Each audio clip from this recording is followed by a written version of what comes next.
It is 10:03. Good morning. I'm Lucas Panzica. 34 missed three-pointers by Tennessee on Tuesday in a 57-52 overtime loss to Texas Tech in Madison Square Garden for the Jimmy V Classic. Vols shot 27% from the floor, 6 of 40 from beyond the arc, hitting just 2 three-pointers in the second half. John Fulkerson, the only Vol in double figures, 10 points and 10 rebounds. Tennessee falls to 6-2. Vanderbilt dropped a home loss to Temple to fall at 5-4, outscored 14-10 in the overtime period with a 72-68 final. Jordan Wright, 16 points and 11 boards. And Belmont picked up a third straight win at St. Louis, 64-59. The Bruins are 9-3.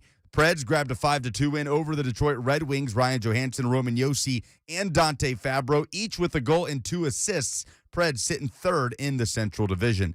Titan safety Kevin Byard activated from the COVID list on Tuesday as the team returns to the practice field today in preparation for the Jaguars on Sunday. For all your foundation repair and waterproofing needs, visit USSTN.com. Breaking news at once on your home for the Titans and Vols. This is 104.5 The Zone.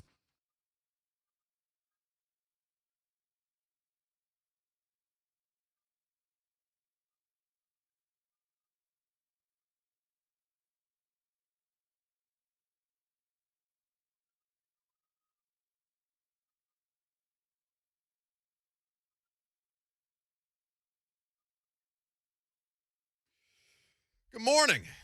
Welcome into 104.5 The Zone. Buck Reising here with you until 1 o'clock.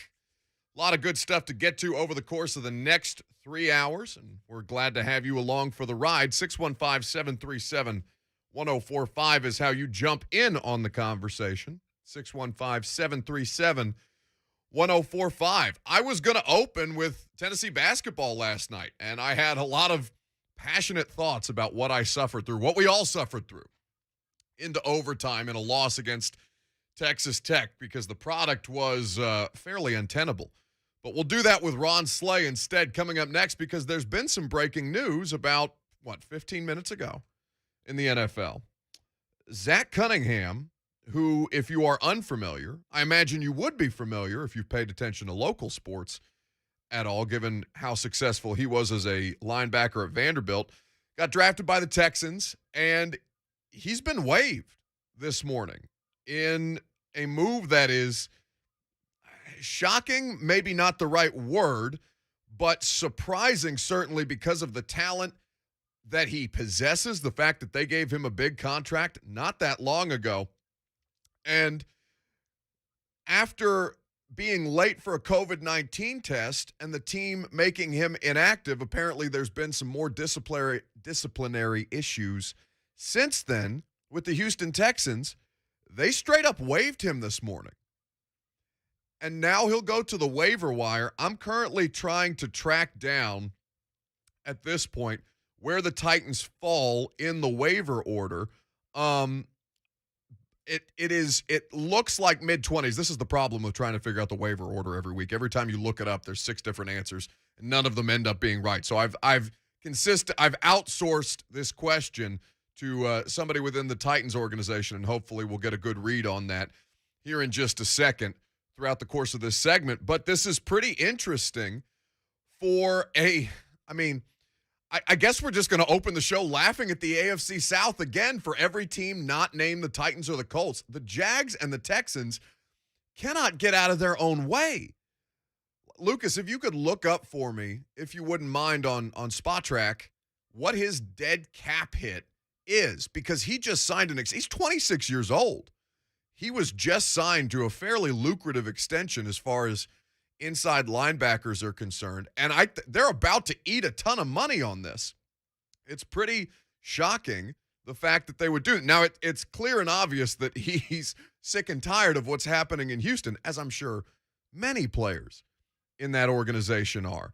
But the latest on this morning I saw John McClain had an article on it, but Tom Pelissero was providing more context, or rather Field Yates of ESPN. The Texans restructured Zach Cunningham's contract this offseason, meaning a claiming team would inherit just a $275,000 cap hit for the rest of 2021.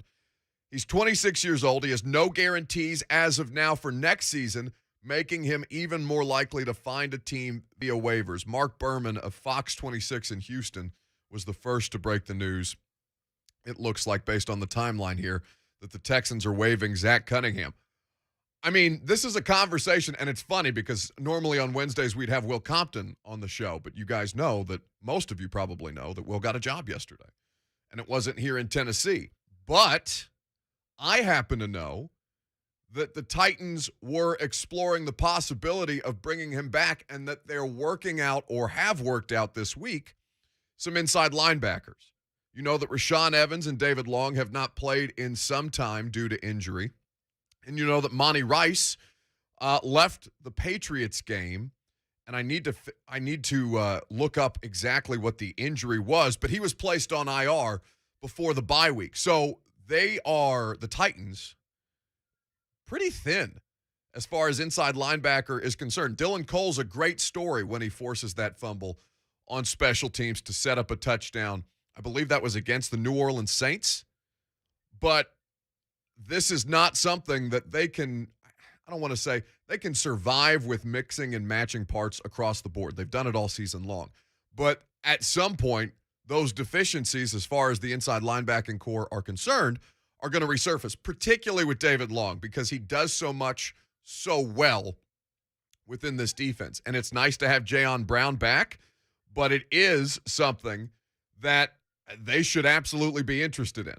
The problem is, and this is the answer that I've gotten back, behind New England, Arizona, Green Bay, and Tampa Bay, for sure, in the waiver order, 26th is where the Titans may look in the waiver order at this point. Basically, the answer that was given to me: if you have the same record, it is determined by the strength of schedule. The easier the schedule, the earlier you pick. So this is why waiver order is such a fluid thing, because there's so many different factors that come into it. Regardless, they're pretty far down the list. Now, it's a jumbled mess, and we'll talk about who has more Super Bowl contenders in either NFL conference at this point, the AFC or the NFC, later on in the show. But I think there's going to be a lot of interest for Zach Cunningham's services. And again, what a disaster Houston is. What an abject disaster. Wasn't Justin Reed, their starting safety, pissed off about being made inactive because of something that the coaching staff perceived that he did wrong? Now, I don't cover that organization. I'm watching this from the reports, same as you, but there seems to be enough disconnect between the coaching staff and the players that currently remain on the roster, which is becoming fewer and fewer. Lucas, did you find out what his dead cap hit was? Did you happen to see that on Spotrac? Yeah, it's $5.5 million for this year. So they're eating money. But next year, what is it next year? Next year it's almost $13 million. So they're eating that money. They're just straight up taking it on the chin. This is the problem with mismanaged organizations. It's not just that one move that you do when you're basically hitting the eject button on a player like Zach Cunningham, who you've made financial commitments to in previous years. It has ripple effects into future seasons. They are already in a special kind of cap hell because they've got a high-priced quarterback, a high-paid quarterback who's sitting on the roster doing absolutely nothing. And yes, they're gonna void a lot of his incentives for the amount of time that he has not played, of course, this season. But the Texans and the Jags, man, I'm going to talk to Greg Cosell of NFL Films, when we do our podcast later today, The Install. Check it out. New episodes every Wednesday. I'm going to talk to Greg about this because Trevor Lawrence hasn't thrown a touchdown pass since Halloween. It is unbelievable how poorly Urban Meyer has handled that job down there. And I know it's basically same conversation, different day at this point, but every time one of these two organizations within this same division that the Titans play in, that the Titans are aiming to win for a second straight year for the first time in franchise history, they deserve to win it just because they're not as incompetent as these other two who flounder about year after year. Do you know that in the last, I got this stat from Kevin Clark of The Ringer. In the last 10 of 11 seasons that the Jacksonville Jags have played, they have lost 10 or more games. Do you know? And that one season, they almost made it to the Super Bowl. But still, like, the level of ineptitude and incompetence with these two organizations, it just doesn't cease to amaze me. So we'll come back. We'll talk about the game that was played with the University of Tennessee last night. Ron Slay, of course, a VFL himself and one of 3 co-hosts of 3HL. He'll join us coming up next, and I'll ask him what the hell his team is doing shooting, what was it, Lucas, 6 of 39 from 3? Try 6 of 40. Woo! Bad. Really, really bad. Ron Slay, next.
All right, so Lucas just told me that Slay's driving around somewhere. So not only is Ron Slay going to be on the show, he's going to be in the building, as a wise man once said. And then perhaps he'll be able to explain to me why the hell Tennessee was so poor shooting from three, and not just poor from shooting from three last night, but continued to shoot from three despite their ability to buy a basket. I was watching this game back last night. If you don't know, Tennessee basketball in the Jimmy V Classic for all of the country to see. And I know that it's early for college basketball, for people to start paying attention to college basketball. But certainly when Tennessee has these nationally televised games, I think it's as good a time as any to kind of get a read on where they are right now. Because if you're not watching Kennedy Chandler, you're missing out. Even though if last night was your first exposure to Kennedy Chandler, you probably have a different opinion of that. Tennessee was not at all efficient in that game, losing to Texas Tech. And there's, a couple of reasons why. I thought that Tennessee played fine defense. I thought that Texas Tech played excellent defense.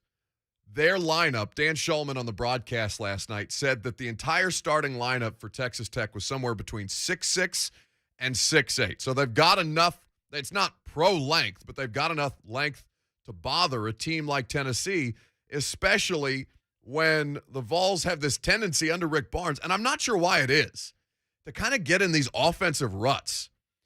Because when they're not hitting their threes, they look like they did last night, which is, damn near unwatchable. We're going to do a list of the worst UT athletic events that we collectively as a show have seen. Lucas has put together his list. I don't know if Mac has had time or has had the inclination to put together his list, but we'll do it with Ron Slay as well whenever he meanders in here. I want to know what Ron Slay is doing in the middle of the day, that he just happens to find himself by our place of employment, but we'll see what he's up to momentarily. But in that game last night, watching the way that the Vols kind of, sputtered 57-52, and it took overtime to get into the 50s. It was so bad. 6 of 40 from three-point range.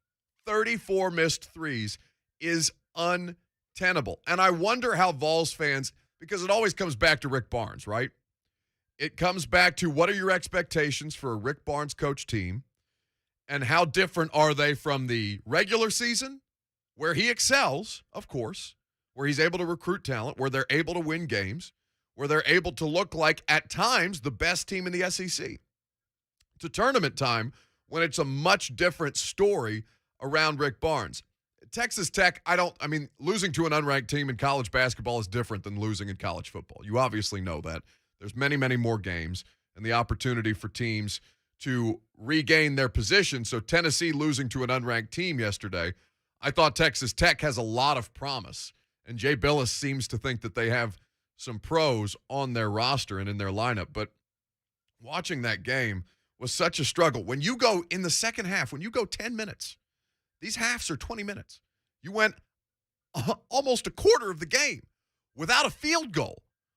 Madison Square Garden, there were cheers from Vols fans once they made their first field goal in nearly 10 minutes. I've never seen anything like that in my life. No, not once they finally made a field goal. When they hit a free throw, that ended a scoring drought. That place, the roof almost blew off the building. Well, the scoring drought was not alleviated some tension, but then the field goal drought continued for a considerable amount of time after they hit a free throw. And by the way, Tennessee wasn't just bad offensively. Texas Tech wasn't great offensively either. Like, they couldn't get a free throw either. If you make your free throws in that game, it doesn't go to overtime, and whoever hits, it's basic analysis, but whoever hits more of their free throws is probably going to come out of that game the winner. But Rick Barnes was talking about this last night, and I thought his comments were honest, and I appreciate that. But I wonder how many times you can hear a Rick Barnes quote like this before it starts to wear on you, and you're saying, hey, coach, why don't you fix it? Well, the positive is, I don't know if we can be any worse on offense. And we were in the game. We stayed in it. And talking about, does it get discouraging when you can't make shots? It's hard to get momentum, but when you're not making shots, some teams let up on the other end. I didn't think we did that. I thought we stayed in it defensively and made them work and for what they had to get. And but overall, yeah, there's the way we just stayed in it was a grind game, and we stayed in it and had a chance. I mean, think about it. We got a great look to win the game, as poorly as we were on the offensive end tonight, but that's part of it. We know we can be a whole lot better. Like I said, defensively, we do take great pride in that part of it. But tonight we knew it, the way they play defense and what they do, that we were going to get great looks at it. And you obviously hope that you make your share of them. We didn't make enough of them. I mean, he's not wrong. Josiah Jordan-James hits that three to tie it at the end of regulation. And it's one of the few threes. And that three-point percentage, by the way, 15.4% is what they hit from three yesterday. That was helped by the fact that they hit a couple late in that game in regulation to kind of pull that three-point percentage up. But I wonder how many times you can hear a quote like that from Rick Barnes and not grow weary of it. I think that there's a lot of, and it comes back to what are your expectations, right? My expectation is for Tennessee to play a more fluid style of basketball, for Kennedy Chandler as the primary ball handler to make life easier on people like Santiago Vescovi. Let me pronounce it correctly before somebody comes after me. Or who was it that was name shaming, pronunciation shaming Tennessee fans? Oh, Pat Forty. Was it Pat Forty or wasn't it somebody on the call? Oh, I'm sorry, Pat Forty.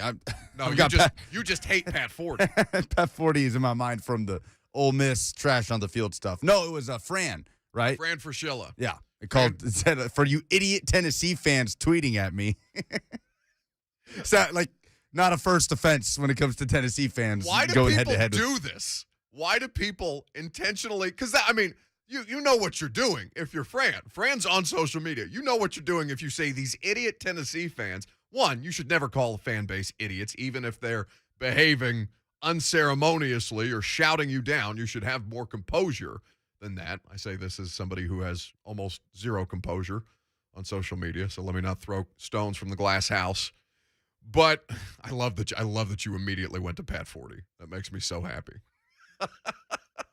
He's called Tennessee fans idiots before. So who is the greatest of the Vol fan villains? Fran Fraschilla is a one-time offender, so he's probably not going to make this list. Well, Dan Wolken is up there. Pretty much at the top, I would say. Dan Wolken is public enemy number one. Yeah. Pat Forty is up there. Pat Forty's up there, but I think Wolken takes the cake for all of his involvement in the Shiano Sunday. The fact that this university has something called Shiano Sunday will never stop making me smile.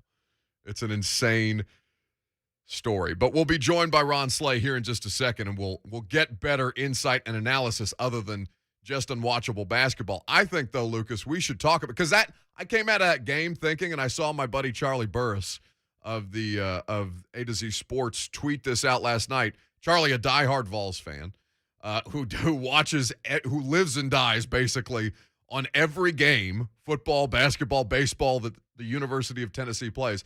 Charlie was out there screaming on social media last night. This is among the worst UT athletic events that I've ever in my life watched. There's a few. And so I thought it would be funny for Lucas, a UT alum, to put together a list of the 3 worst Vols sporting events that he has ever witnessed. Number 3. November 30th, 2012, the SEC Big East Challenge, 20th ranked Georgetown, 37, Tennessee, 36. Oh, my God. Both teams, a combined 4 for 23 from three-point range. How many points do you think Tennessee's lead scorer had in this game? So they had 37. They had 37 total points. Oh, no, 36. 36. They lost 37-36. Who do you Tennessee's lead scorer? No, not just Tennessee's lead scorer. The game's lead scorer. It's the same amount. I'm going to say 7. Oh, it's 8. 8? Trey Golden and Skylar McBee both had 8 points each. Georgetown also had nobody with more than 8 points. Oh, my God. That is so bad. Number 2. Thank you to Colin Coward, by the way. Did for you steal these big voice providing the numbers? imaging. I feel like people think I'm just faking, like just number 2. I think I do it better than the big voice guy. November 26, 2011. Kentucky beats Tennessee for the first time since 1984 with wide receiver Matt Rourke playing quarterback. Tennessee fans remember this well. Rourke went 4 for 6 in the air for 15 yards, no touchdowns, of course. He rushed for 124 yards. The Vols rushed for 61 yards total on 24 carries and looked lifeless as they fell to 5-7 and failed to reach a bowl game. I mean, that's among the lowlights of the Derek Dooley era, right? Is losing to a wide receiver, a quarterback against Kentucky who you own. That's got to. Is that the worst Derek Dooley offense? That's what. Well, not offense, but loss. That might be the worst. That's what ended the streak. I mean, and you love Kentucky because of what they represent. I love Kentucky As your punching bag. 10-7. Oh my God. Turn his microphone on. Turn me up, B. I don't even need no headphones. No, I mean, yes, you do. You don't need a microphone. What's up, big dog? What up, dude? What are you doing? Just roaming around the streets of Nashville? First of all, Buck, you know you got to be a special person, man, because I'm up out of my nap. It's Come true. holler at you. Well, no, your nap happens in like an hour and a half. That's Listen, true. Yeah, about an hour. I'm intimately familiar with your sleep schedule for whatever reason. Yes, you are. Man, I was actually getting a haircut. It looks Because we good. got to go. Thank you. We got to go do the Army Navy game, so I can't be up in New York just walking around looking any kind of way. You know what I mean? No. And speaking Looking of like which, the Vols in New York. That wouldn't make sense. buddy, what the hell happened to your basketball team last night? Dude, so this is the thing, man. Rick Barnes' system is a read and react system. You can't read and react if you're not making shots. Yeah. Especially if a team like Texas Tech plays similar to like Virginia does. They pack it in. They got length. 6'6" is your point guard. Yeah. So any shot can be challenged. And that's what I think they were going to live with. Just get a hand up on the shot, see if they make it. There's one person that can break you down on that offense, Kennedy Chandler. Can't spread the floor if guys aren't making shots. So Kennedy was beating his first guy, but the help side was there to block the shot or deter him from even shooting the shot and trying to kick it out. Yeah. When they kicked it out, you got Josiah James, Santi Viscago. Y'all got me messed up. No, Fran Fraschilla is going to come down from the heavens and say, "No, you idiot." Vescovi. Stay low. So you got them guys pump faking. Slay doesn't have his headphones on, so he can't hear Mad Dog Chris Russo yelling over him. Forget him. That's what I'm telling him. All right. But them guys are pump faking, man, so it's different. It's difficult to get that shot off. Slow shot. When they make it, it's good. The floor space, this is the problem also. Guards are fine, and we'll see that going into the season. The front court. It's not good enough. You got to be able to throw the ball down there. When games are like this, you got to be able to go get a bucket. They were giving it to Fulkus, and he was doing the back down. First of all, you're not big enough to back somebody down. Second off, it's not respected if you face up to shoot the shot. They'll give that to you. So he's trying to do that up and under, and nobody's biting on it. No, and you can have all the blocks defensively that you want. If you Guaranteed. cannot contribute as far as the scoring is concerned, Guaranteed. then you are a non-factor. You're playing 4-on-5 at that point. Yeah, guarantee. And I will say, I heard you guys talking about who are the guys that hate UT the most. Oh, yes. So y'all left a person out that was officiating the game. Pat Adams. Anytime Pat Adams is doing a Tennessee game, I'm telling you, this game can go either way. Either way, I'm telling you, man, like somebody get thrown out, Barnes will get attacked. It's wild with him. It's funny because Jay Billis actually brought up, because there was a terrible call against Tennessee. Lucas, can you probably illustrate this better than I can, where there was an offensive foul called on Kennedy Chandler because the second defender Slid underneath As he was him. in the air. As he was in the air, Yep. and Jay Billis, who I love, just publicly roasting authority figures as often as humanly possible, care. says the rule. No, he gives no bleeps whatsoever. Right. And so he's looking at this and saying there's been no movement from the competition committee or whatever college basketball's version of the competition committee is to rectify this, because Texas Tech had an offensive foul go directly against them almost the next possession, and it was what the call should actually have been, Yep. and they got away with it in a way that Tennessee didn't. That's it. So Pat Adams. Yeah, and then so let me throw on my orange tinted glasses. Okay. What, you didn't have them when you walked Do in? you ever take them off? But now the car ain't got no roof. Now I have them on.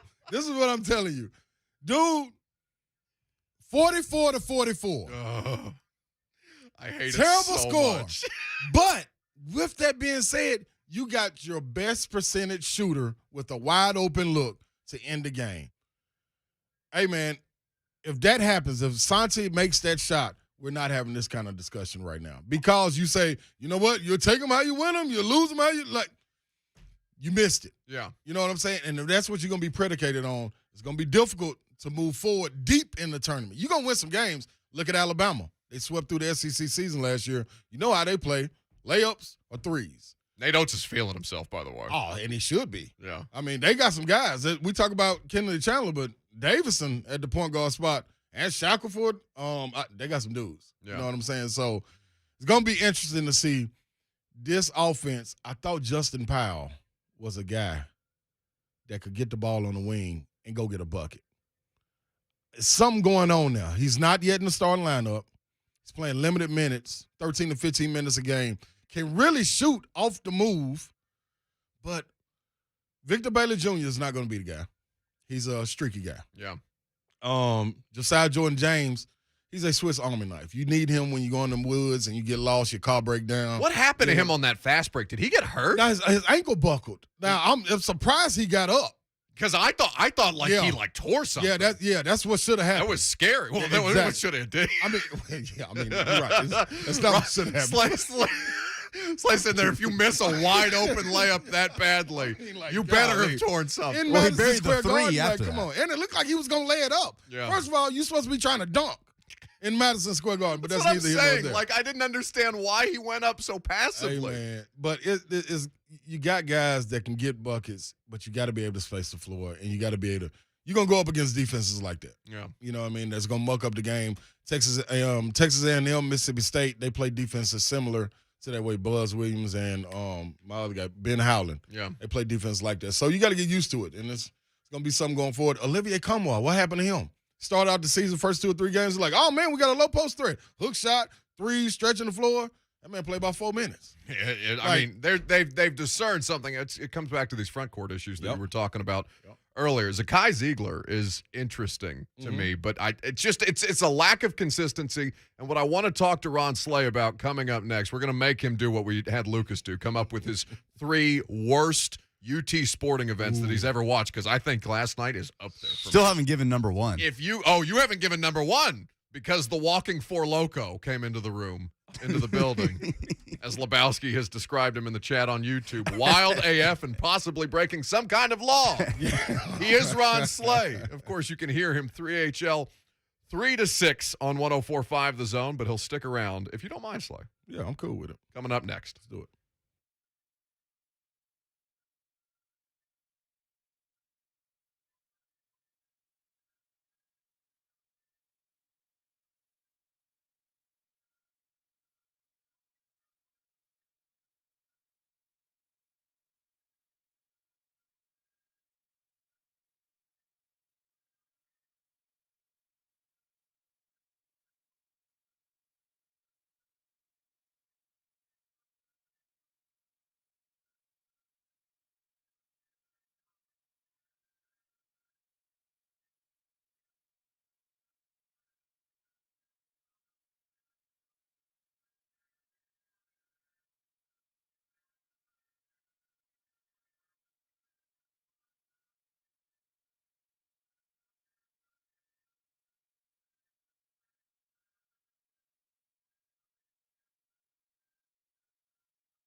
Welcome back. 104.5 The Zone. Ron Slay is. I'm in the building. Yeah. He's early. He's a walking sound drop. Yeah. I love to see it. I mean, I had a bacon, egg, and cheese sandwich from a from a gas station this morning.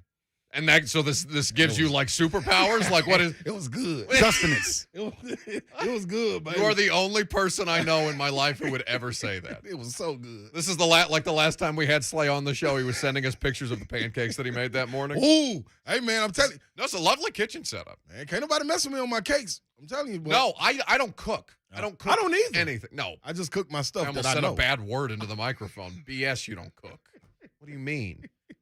I cook what I like, and I can grill. That's what I can do. You know who wasn't cooking last night? Oh, Your balls. yeah, man. I mean, Sorry, I walked you into that dude, one. sheesh. All right, so help me understand this Rick Barnes experience because you Okay. brought up the system that Rick Barnes Yep. runs, and you explained it, I thought, in depth. Mhm. We have enough of a sample size of Rick Barnes across the decades at this point to understand what he likes to do offensively and how these things often find themselves in a rut, like in the second half of last season, Yep. especially when they got into conference play. And I understand there was some weird stuff going on with John Fulkerson, and you're dealing with injuries. They're banged up. All of that factors in at any point in the season. We understand that. But there's a lack of adjustment that I see from this coaching staff. Slay, it drives me insane, and I'm somebody who has suffered over Indiana basketball. They're probably going to get smoked by Wisconsin tonight. I'm going to be miserable when I walk in here tomorrow morning and Lucas has to deal with me. But I am so accustomed to watching a coaching staff's inability to adapt that it resonates to me when I watch Rick Barnes at Tennessee. Yeah. And I don't know how at this point you find a way to convince him that this is not the style of play that best suits the talent that he does so well to recruit. So that's the thing.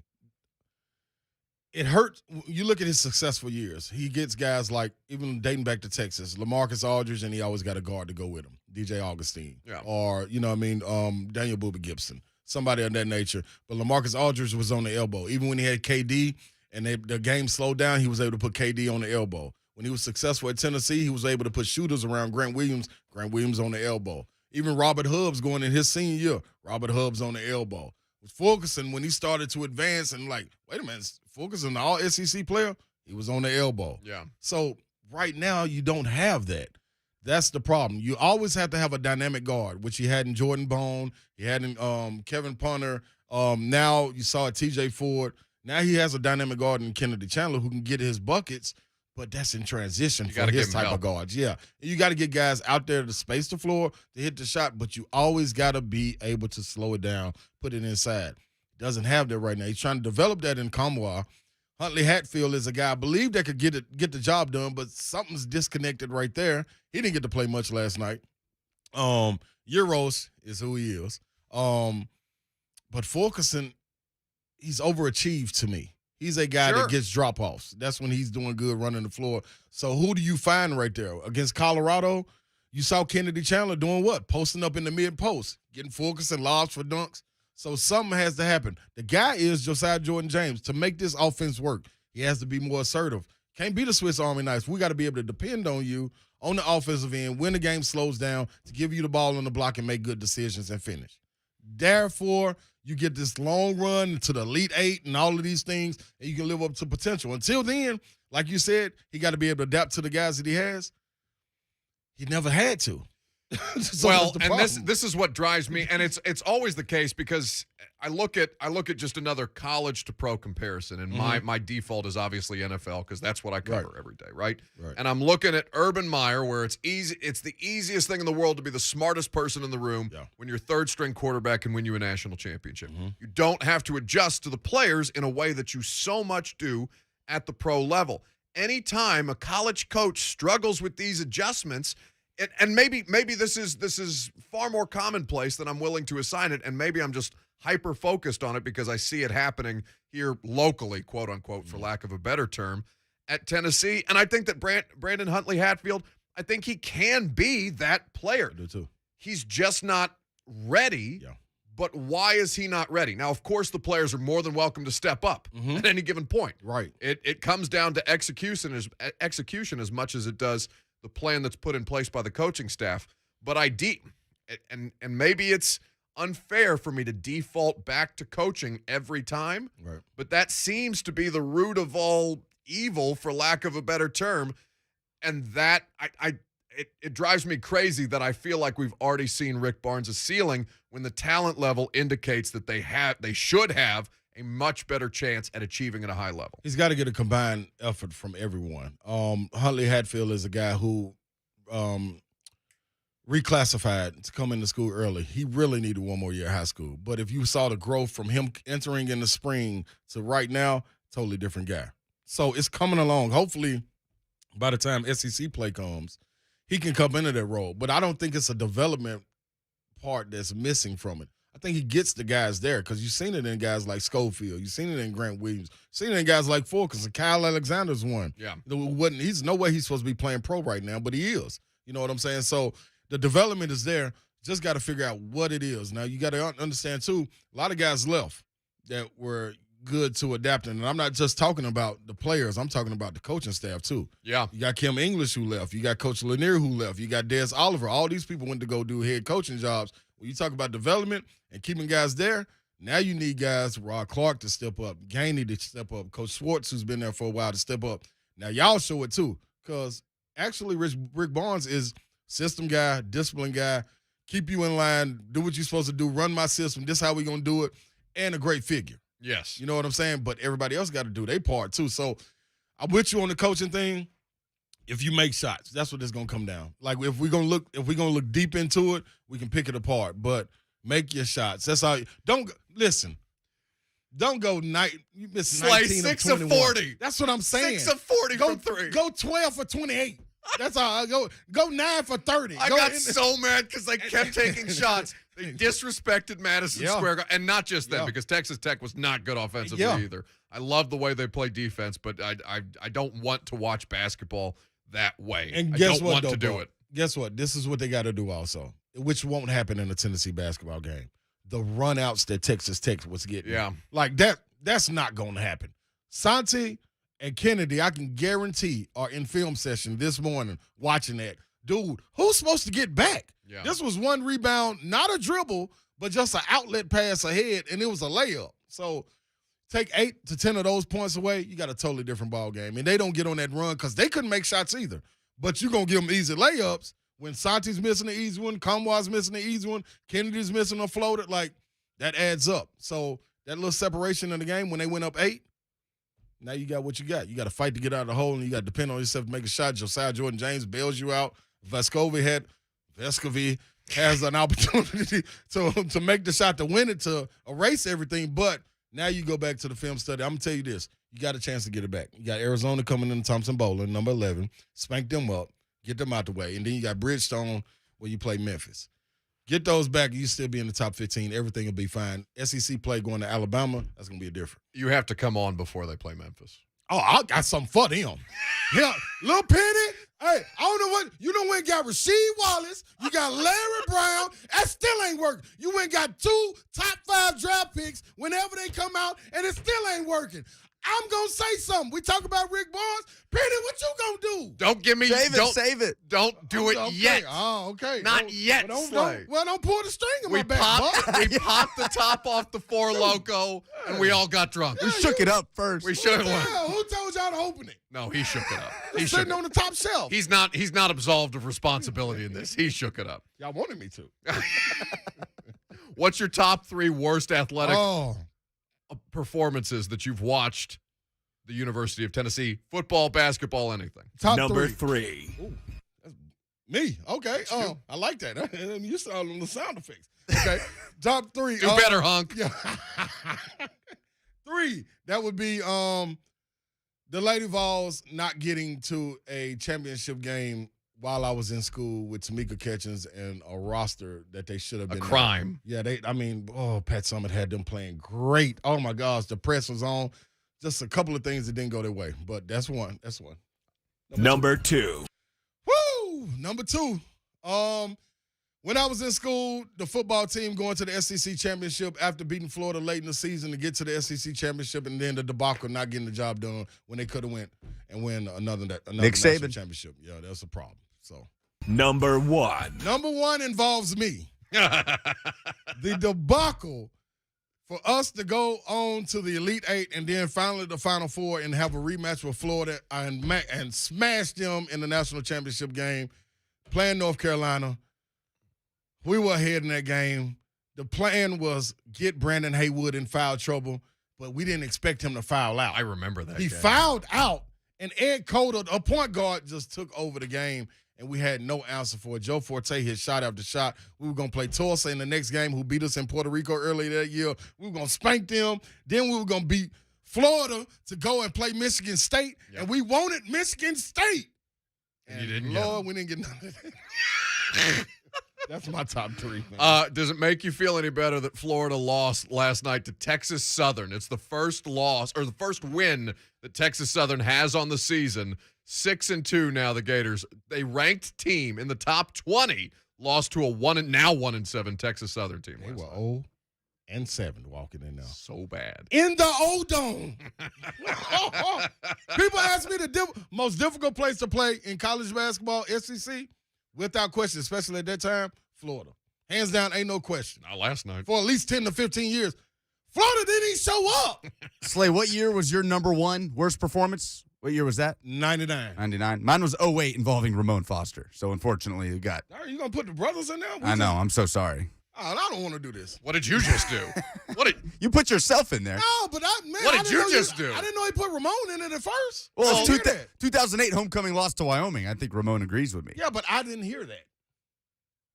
Oh, you could have picked anything else.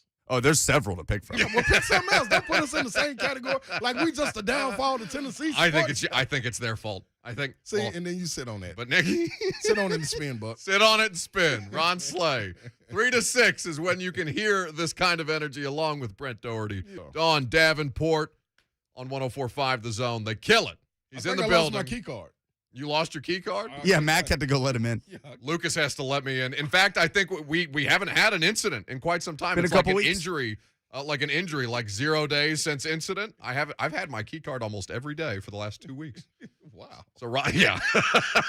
Get the hell out of here. I'm going to do it. All right. We'll come back and we'll talk about what are we talking about coming up next? It's the dumbest thing in sports. It's me.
It is 11:02. Good morning. I'm Lucas Panzica. 34 missed threes by Tennessee Tuesday. It was a 57-52 overtime loss to Texas Tech in Madison Square Garden during the Jimmy V Classic. Vols shot just 27% from the floor, were 6 of 40 from beyond the arc. John Fulkerson, the only Tennessee player in double figures, a double-double with 10 points and 10 boards. Tennessee falls to 6-2. Vanderbilt dropped a home loss to Temple in overtime, 5-4. Jordan Wright led the way, 16 points and 11 rebounds, a 72-68 final. And Belmont picked up a third straight win at St. Louis, 64-59. The Bruins are 9-3. Preds grabbed a 5-2 win over the Detroit Red Wings. Ryan Johansson, Roman Yossi, and Dante Fabro, each with a goal and a pair of assists. Preds sit in third in the Central Division. Titan safety Kevin Byard activated from the COVID list on Tuesdays. The team returns to the practice field today in preparation for the Jags in Nissan Stadium Sunday. And around the AFC South, the Texans have waived linebacker and former Vanderbilt star Zach Cunningham. For all your foundation repair and waterproofing needs, visit USSTN.com. Breaking news at once on your home for the Titans and Vols. This is 104.5 The Zone.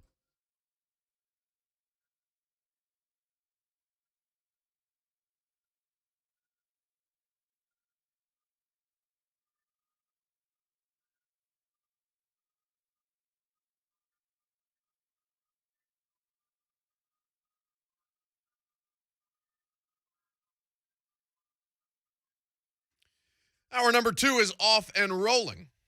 Welcome into 104.5 The Zone. Buck Reising here with you till 1 o'clock. Ron Slay has, I believe, exited the building. No word on whether he's found his key card or not, but an enjoyable segment with the big fella. We're going to talk about coaches that should be fired in the NFL here in just a second. We're also going to be joined by Oakland High School running back Jordan James. He's a Georgia commit. He's our Tennessee high school football hero of the week. This is the last iteration. All the state championships have been won. So it's been a fun segment, and I'm glad we've been able to do that. So Jordan James will wrap us up for the season, for the high school football season anyway, at 11:45. 615-737-1045 is the number. We'll do the dumbest thing in sports here in just a little bit, but let's go to Steve, who's been waiting patiently. What's up, Steve? Buck, how you doing? I'm great, Lucas, boss. I hope y'all are doing okay this morning. I cannot believe I missed getting to talk to Ron Slay. I coached him in high school and junior high. I won a championship with him in junior high, and then in high school I was an assistant coach, and we should have won the state, but that's another story. Both Ron and I, and Ron can tell, we kind of stayed in the doghouse with the head coaching, but that's another story. But Rick Barnes has hit his peak. It's over. When he didn't take that team with Jordan Bone to the Final Four with Williams and that crew, that was his best shot. Kennedy Chandler, I had said on the show that I do, he had a choice. I said, you should have either gone to Duke or to the G League, because those are Tennessee and I think Duke were his final choices. But that game last night, the only reason I watched most of it because I had money on Texas Tech, but that game was hard to watch. When you get coaches that concentrate so much on defense, you know that they're not spending enough time on offense. Defense, you should never have an off night on defense. Never.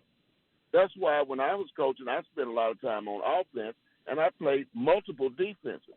If you're going to spend your time and you're going to think you're going to guard everybody man to man, and your kids are getting chopped up having to guard for long periods of time and getting in foul trouble, you know, that game last night was ugly. And Texas Tech has more talent than they showed.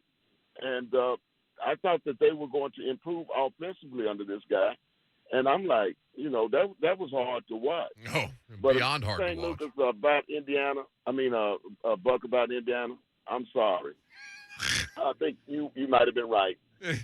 In advance, you're sorry. In advance of losing to Wisconsin tonight, you're sorry. I hate it here, Steve. Thank you for the call, buddy. We appreciate the time. Steve. Apparently, Ron Slay. So Rick Barnes is peaked. Rick Barnes getting the smoke from local high school coaches, man. Better step up your game. I know. But see, here's the thing, though. I'm biased. I love Rick Barnes. Like, I love him when he comes on the radio show. I like talking to Rick Barnes about basketball. I really enjoy Rick Barnes, but also I am tired of watching that same theme. We can get back to that later, but let's load up the phone lines. Let's do the dumbest thing in sports this week. Let's be honest. You've already seen something this week that made you say, What the is this? That's bullshit. What the hell? Give me some more now. something so mind-numbingly idiotic that you just want to get it off your chest. Dumber than a second coat of paint. Some idiot. You are really dumb. For real. It's the dumbest thing in sports this week on the Buck Reising Show. Load them up. 615-737-1045 is the number. 615-737-1045 is how you tell us what the dumbest thing in sports this week is.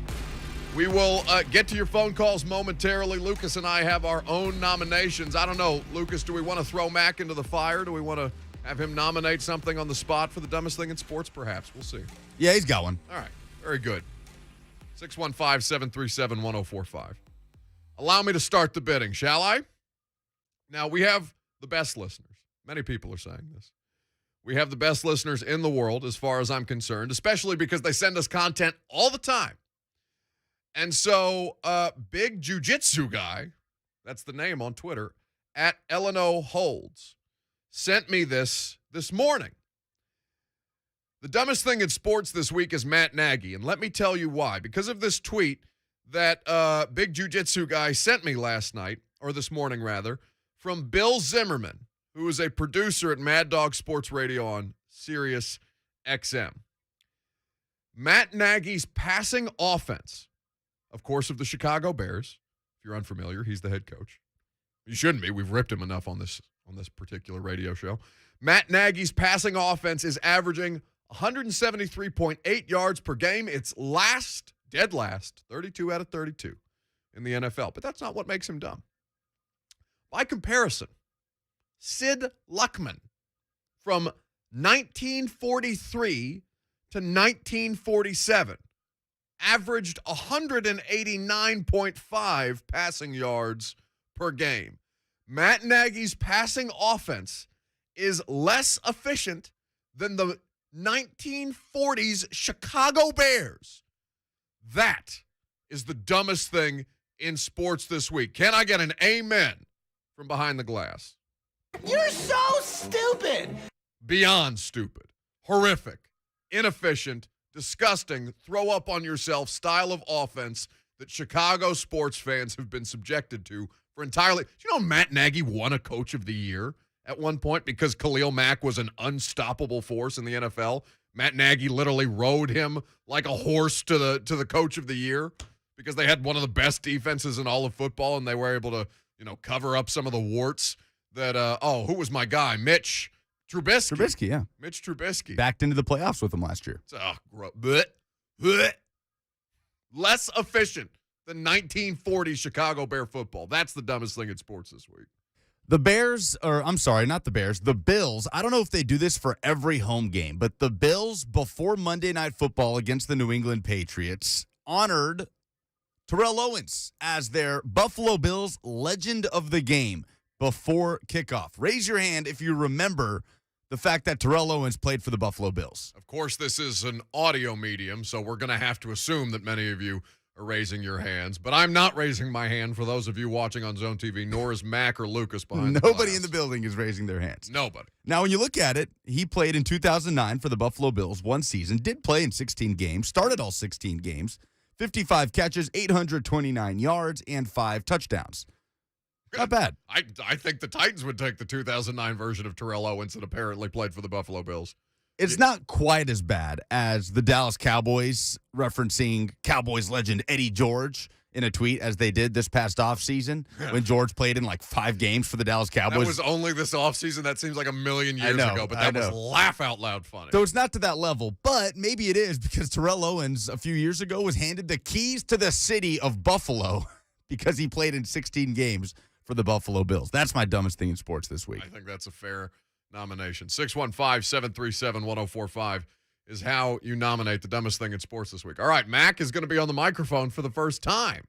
We're going to give this a test. Don't blow it. Don't suck, because then I'm going to regret this decision. Mac, what's the dumbest thing in sports this week? Well, yeah, I'm going to hop on the train here with Lucas. That was actually mine. Yeah, one season, 830 yards. And you look at that record, 6-10. So it's not, they were last in the AFC East that year. You go back a few years before that with his record, played 7 games in 2004 for the Eagles. He had 750 yards in 7 games.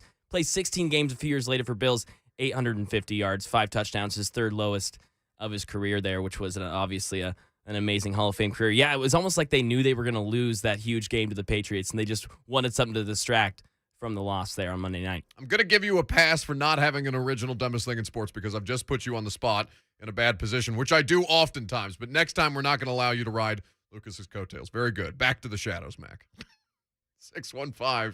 615-737-1045. To be fair, I think Mac's the one that pointed this out to me yesterday. Oh, so you're the fraud. Yeah, no, I'm the fraud in this situation. Oh, look at Mac. Mac was going to eat it, too. That's a good sell. Okay. That's props. Yeah, I'm not gonna let him eat it. I like that. I like that a lot. Your phone calls on the dumbest thing in sports coming up next.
Lines are loaded.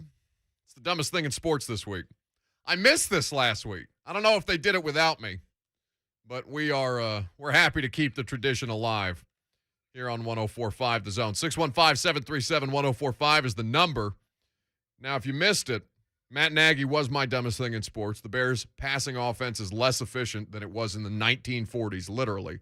Sid Luckman from 1943 to 1947 averaged more passing yards per game than the combination of Andy Dalton and Justin Fields are doing right now. It's an atrocity.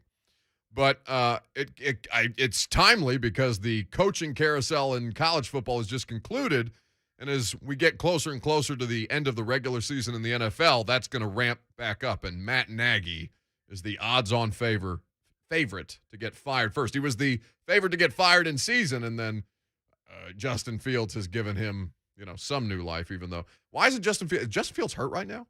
Yes. Like, is he on IR? What's the? I'm not sure the extent of it. I know weeks. he was injured in the Ravens game. I believe Dalton came in for that. God, Andy Dalton seems like a lovely human being, but I cannot watch him play quarterback anymore. Tired of it. 615-737-1045. Do we lead with our best, or do we save our best for last? Let's lead with him. All right. Lebowski up first on 104.5 The Zone. What you got, big man? See, here we go again. You put me up on this pedestal, and if I crash and burn, I'm actually going to find a way to blame you for this. My worst in sports, the Nashville Predators. How many more missteps can this team take? It drives me up the wall. You raise ticket prices in the middle of a Stanley Cup run, which, by the way, zero hardware to show for that, so thank you to the fans. Standing room tickets with cheap beer, those are gone. You put a pedal tavern on the ice, and the fans hated it so much you had to get rid of it. You got rid of DMX Party Up, brought in Dierks Bentley, and again, the fans had to remind you, this sucks and sounds like a tire fire, so you had to bring back DMX. Now you put out these jerseys for the Winter Classics, in which you got the colors right, but you put about 14 different font sizes on there. Smashville, you might as well have put, brunch and mimosas on the front, because that's what it sounds like to the rest of us who are from Nashville and have supported this franchise since you showed up on the scene. Stop making missteps. Give us what we want. Maybe hire some people from the social media and fan department who know what they're doing. Go ahead and give it to him. That was beautiful. Beautiful. So eloquent. Mwah, chef's kiss. Football and Other F Words is the podcast that Lebowski hosts. New episodes every Tuesday, I do believe, wherever it is you get your podcast. Lebowski always brings it strong. I mean, I probably went too far on the jerseys yesterday. I think, Lucas, you got a couple calls saying you're the one who called them cowards for not wanting to address their issues with me on air, instead calling you and bitching at you about what I was doing. But yeah, I probably teed off a little too hard on the Predators jersey. So I let Lebowski carry the torch in the interim. 615-737-1045. Derek R. on the Zone TV chat and YouTube says the jersey is nice. Leave it alone. No. They got a nice win yesterday. Liam Neeson. Should anybody at this juncture be celebrating the Nashville Predators Stadium Series jerseys? No. Thank you very much. Let's close the book on that. John is in Murfreesboro up next with the dumbest thing in sports. What you got, John? What's up, guys? Man, you just got to make me follow Lebowski, huh? I do. Anyway, my dumbest thing in sports this week is actually fans. Fans keep calling for coaches' heads in college basketball. Y'all, the season just started, and the season really doesn't matter until conference play starts, whether it's Rick Barnes or Penny Hardaway or Frank Martin or whoever. Y'all, we are like less than 10 games into the season, and y'all are calling for coaches' heads, and it doesn't make sense. Like, that to me, that's the dumbest thing in sports this week. Let the season play out. All right. I think that's fair. Well, listen, I mean, you're never going to, especially with the echo chamber that social media is, right? Where if you say Rick Barnes deserves to be fired as loud as humanly possible, in all caps even on social media, you're probably going to get some traction, right? It's the worst part of, and this is a larger conversation about societal ills, but it's the worst part right now. It's not about who's right, who's most accurate. It's about who's the loudest, which is why I'm successful. But I think more than anything, nobody's calling for Rick Barnes' job, and I think Ron Slay likes to just take a knife and stick it into into Memphis's ribs and twist it a couple times whenever he sees them struggling because, I mean, he's right. There was a lot of hype around Penny Hardaway, and turns out Penny's he's not great. He's a fantastic figurehead. He'll recruit all of the basketball talent in Memphis. He means so much to that program. It's a great story, right? He's not the best coach. So all the things around Memphis that swirl and start to pick up steam, it's not because Penny is what Penny's supposed to be. And I don't want to say that I don't want to degrade him by saying he's kind of a mascot, but isn't he? He's an AAU coach. And that's what you're seeing. So my gripes with Rick Barnes, for example, I'm not saying that Rick Barnes should be fired. Rick Barnes is an above-average basketball coach. I'm just disappointed in the fact that I think his ceiling has already been realized and that this is kind of the place that you have to exist, knowing that if you're a Vols Hoops fan. 615-737-1045. Chris in Springfield is up next with the dumbest thing in sports. What you got, Chris? Hey, how's it going, guys? Check it. I'll be real quick about it. So last year we had the number one overall recruit, Quinn Ewers, I believe Ewers. He foregoes his senior season and enrolls at Ohio State. Well, he's a quarterback, and they have C.J. Stroud run the show, and he's also a freshman, and he's doing his thing and has locked down this job. So Mr. Ewers is now transferring. Well, I read an article where it said that he is looking at Texas Tech, and Texas A&M, and where Texas is prepared to throw, quote-unquote, NFL-type money at a quarterback that's a freshman who literally should be graduating high school that has not proved a lick of deal, man. Like, we're sitting here talking about throwing NFL-like money at recruits. I mean, there has to be a fine line of responsible spending, but then again, we're talking about Texas. So, but yeah, that's my dumbest thing in sports. Hook 'em horns, guess.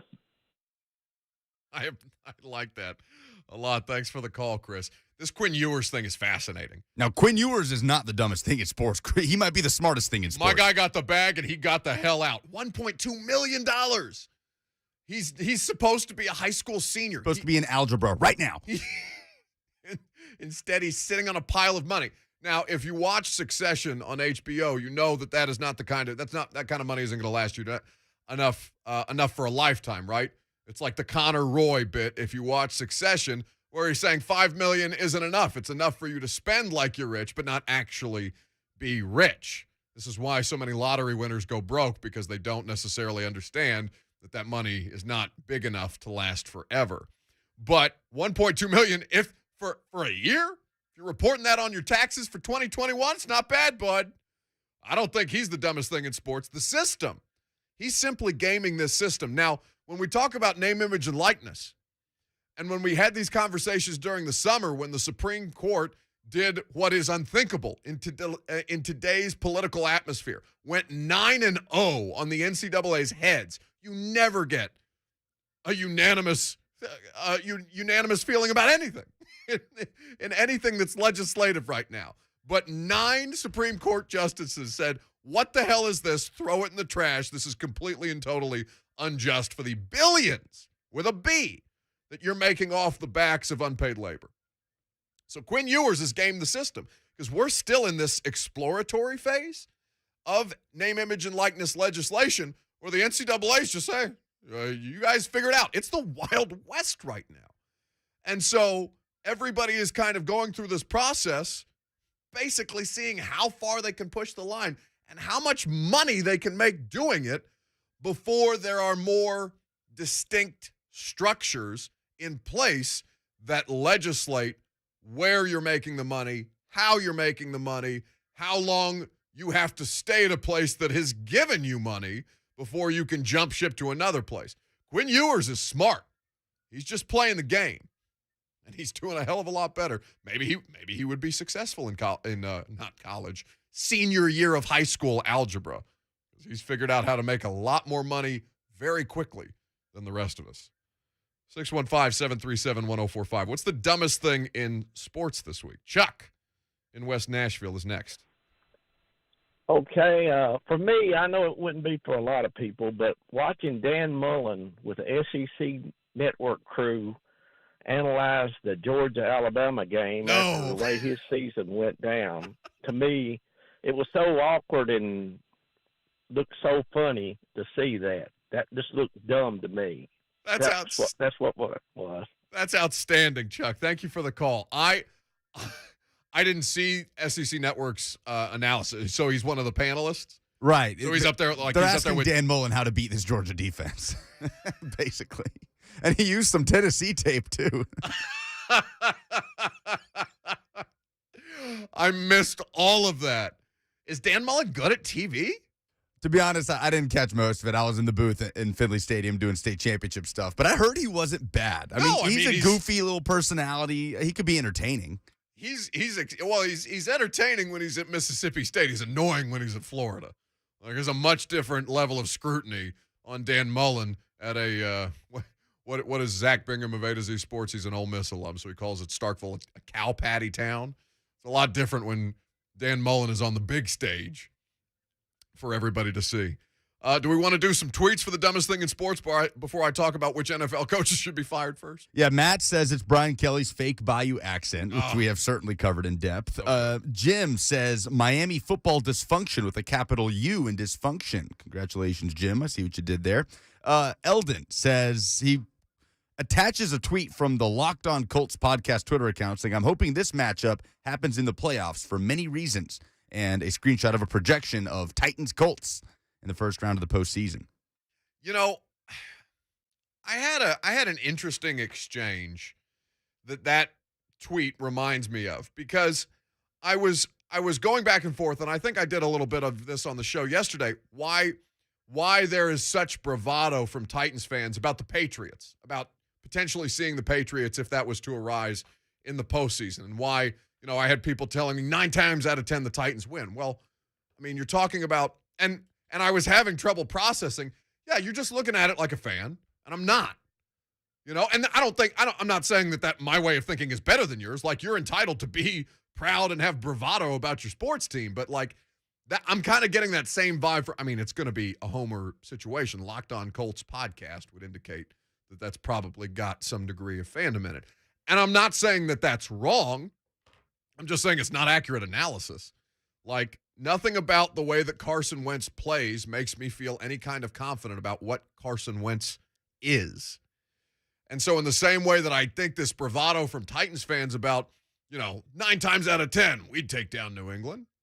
I mean, Mike Vrabel's good against Bill Belichick. I'm not dismissing Mike. I'm not dismissing the Titans. I just think that this confidence it's justified, but it's over the top in a way that you haven't looked that great lately. Until we see you find your footing again, if you're the Titans, I think it's fair to be skeptical about how sustainable some of this stuff is. And 9 out of 10 is just bat bleep crazy. Like, that's nonsense. Jordan links in a quote from Mark Emmert. Ross Dellinger of SI put this out. Mark Emmert, of course, of the NCAA. You could have stopped with Mark Emmert. I know. Like, is just an idiot. But I'm going to read you the direct tweet from reporter Ross Dellinger. Mark Emmert, a former school president. Quote, being a university president is the hardest job in America.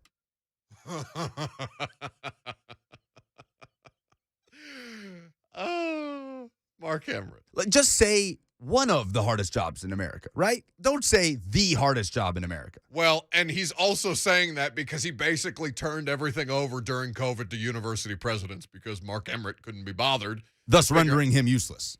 Completely. The dumbest thing in sports, I could do it every week. The dumbest thing in sports is this. You want to talk about mascots? Mark Emmert is a terrible, terrible mascot for what the NCAA is.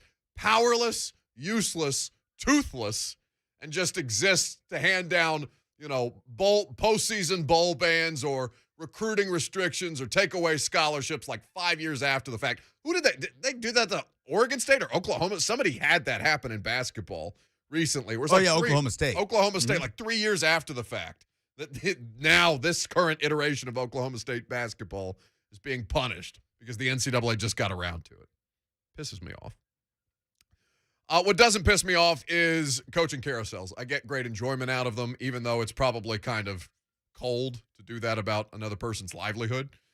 It is great fun, and it's like, mock drafts or any of these other list type of things that you see in sports But this does have a pretty interesting connotation to it because you look at some of the I bring this up because, one, Matt Nagy was my dumbest thing in sports for how just wretched the Bears are right now.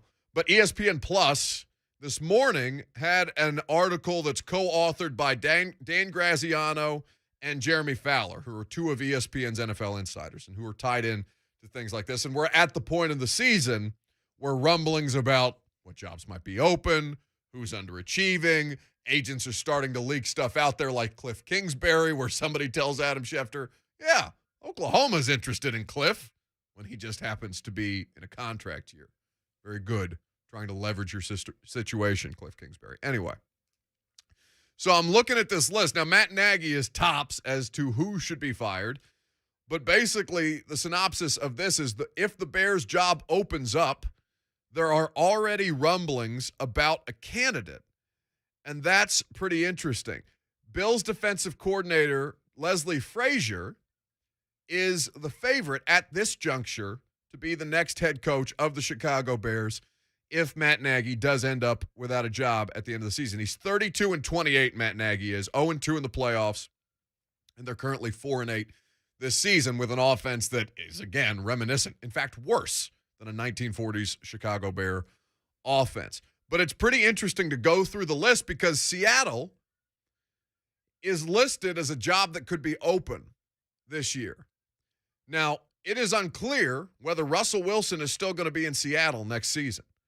It's taken on, it's less public what Russell Wilson is doing, but it's clear that he's not terribly happy with the way that things have been managed around him, where the whole where let Russ cook is a fun little phrase to say when you're trying to stick red zone straight into your veins on Sunday because you want to see Russell Wilson chucking into the end zone at the end of the game because he's good at that, because he can carry poor teams, but he's been doing that for a while now, while Seattle has mismanaged things like the NFL draft. Pete Carroll's probably going to be out because I don't know how many people would say if I asked you today, other than our friend Mina Kimes at ESPN because she's a suffering Seahawks fan, that the Bears and the Seahawks have the same record right now. They're both 4-8. And Pete Carroll, in the absence of Russell Wilson, I didn't see anything that would indicate to me that he was doing any kind of a revolutionary coaching job to try and salvage their season. I saw Geno Smith doing a lot of the same things Russell Wilson was being asked to do without being Russell Wilson. I think that's an interesting job opening. And then there's Urban Meyer. Like, there's no way that Urban Meyer is going to be one and done, right? If they're keeping him now, and if they kept him through that, is scandal the right word for Urban Meyer, where he looks to be getting particularly friendly with a co-ed after not traveling home with his team after a Thursday night football loss to the Cincinnati Bengals in Urban Meyer's Pint House or Ale House or whatever his restaurant's called? Yes. Is scandal too strong a word? Only if they were, in fact, drinking Shelly Teenies, which are on the menu at Urban Meyer's Ale House, which are, of course, named for Urban Meyer's wife, Shelly. That would, I think, classify it as a scandal. If they were drunk and getting handsy off Shelly Teenies, that qualifies as a scandal. Because then you're into the personal life in a much deeper way than you would have imagined, other than to look at Urban Meyer's overcrowded living room coffee table with millions of pictures of kids and grandkids, for anybody who saw that on social media. But like one and done, he doesn't want this job. I don't know why he's still doing this to himself. He can't be having fun. He's been super uninnovative. Like, I think the thing that I would have thought of Urban Meyer, and that I did think of Urban Meyer when he got the Jags job, other than being like, oh, this is going to be bad. Like, this is not going to go well. I didn't think it looked so disorganized. Again, I remind you that Trevor Lawrence has thrown one touchdown pass since Halloween. That is abhorrent. He's the first overall pick in a class that had 5 first-round quarterbacks, and everybody who has watched any football at all would tell you, yes, the system at Clemson helped him, but this was the most talented of the 5 first-round quarterbacks, and they have won 2 games, and they have looked not very competent even in those 2 games because Josh Allen, not that Josh Allen, had to do everything in his powers to beat the other Josh Allen playing for the Buffalo Bills. What was it, 9-6? Opposite of nice. Gross. Blech. What do you have for me, Lucas? One last submission by our guy, V-Love, just tweeted this in. David Culley, Texans head coach, has spoken on the release of linebacker Zach Cunningham. Quote, "We've got standards. I didn't feel like those standards had been met consistently. This is about the team. It's not about individuals." Asked if it was a tough decision, was not tough at all. I'm not just faking laughter for effect. I'm laughing out loud because that is so. Let me not cuss. I don't want to make Lucas's job harder than it is. Liam Neeson, has there been any indication that the Houston Texans, as an organization, have anything that would resemble in any way, shape, or form standards? No. Was he late to a Jack Easterby Bible study? Let me get out of here before I make a joke that people are going to yell at me about. Our next guest, Oakland running back Jordan James, UGA commit. He's our last Tennessee high school football hero of this high school season. Looking forward to speaking to him on the other side.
Welcome back.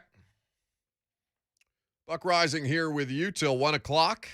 Titans taking the practice field for the first time this week, for the first time in a couple of weeks now, or a couple of days at least, coming off the bye. Mike Keith, voice of the Titans. He's going to join us at 12:20 because Will Compton got a new job, so we let him off for the week because he's going to go sign his contract with the Las Vegas Raiders today. Congratulations to him. We had a basically a social media shootout yesterday as far as Burns were concerned because he announced his own news because I threatened him. I said, if Field Yates breaks that news before I get to, you and I are going to fight. And there's no reason, there's no justification for me threatening an NFL player that way. But he's a social media personality. He's a personality of his own. He wanted to break his own news, all well and good.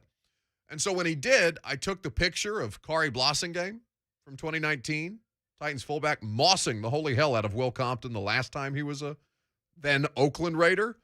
And I thought that was a well-executed troll. What is being trolled at this point is people who are both under-evaluating or under-appreciating how bad some of these rookie quarterbacks have been this season. So there's the 5, right?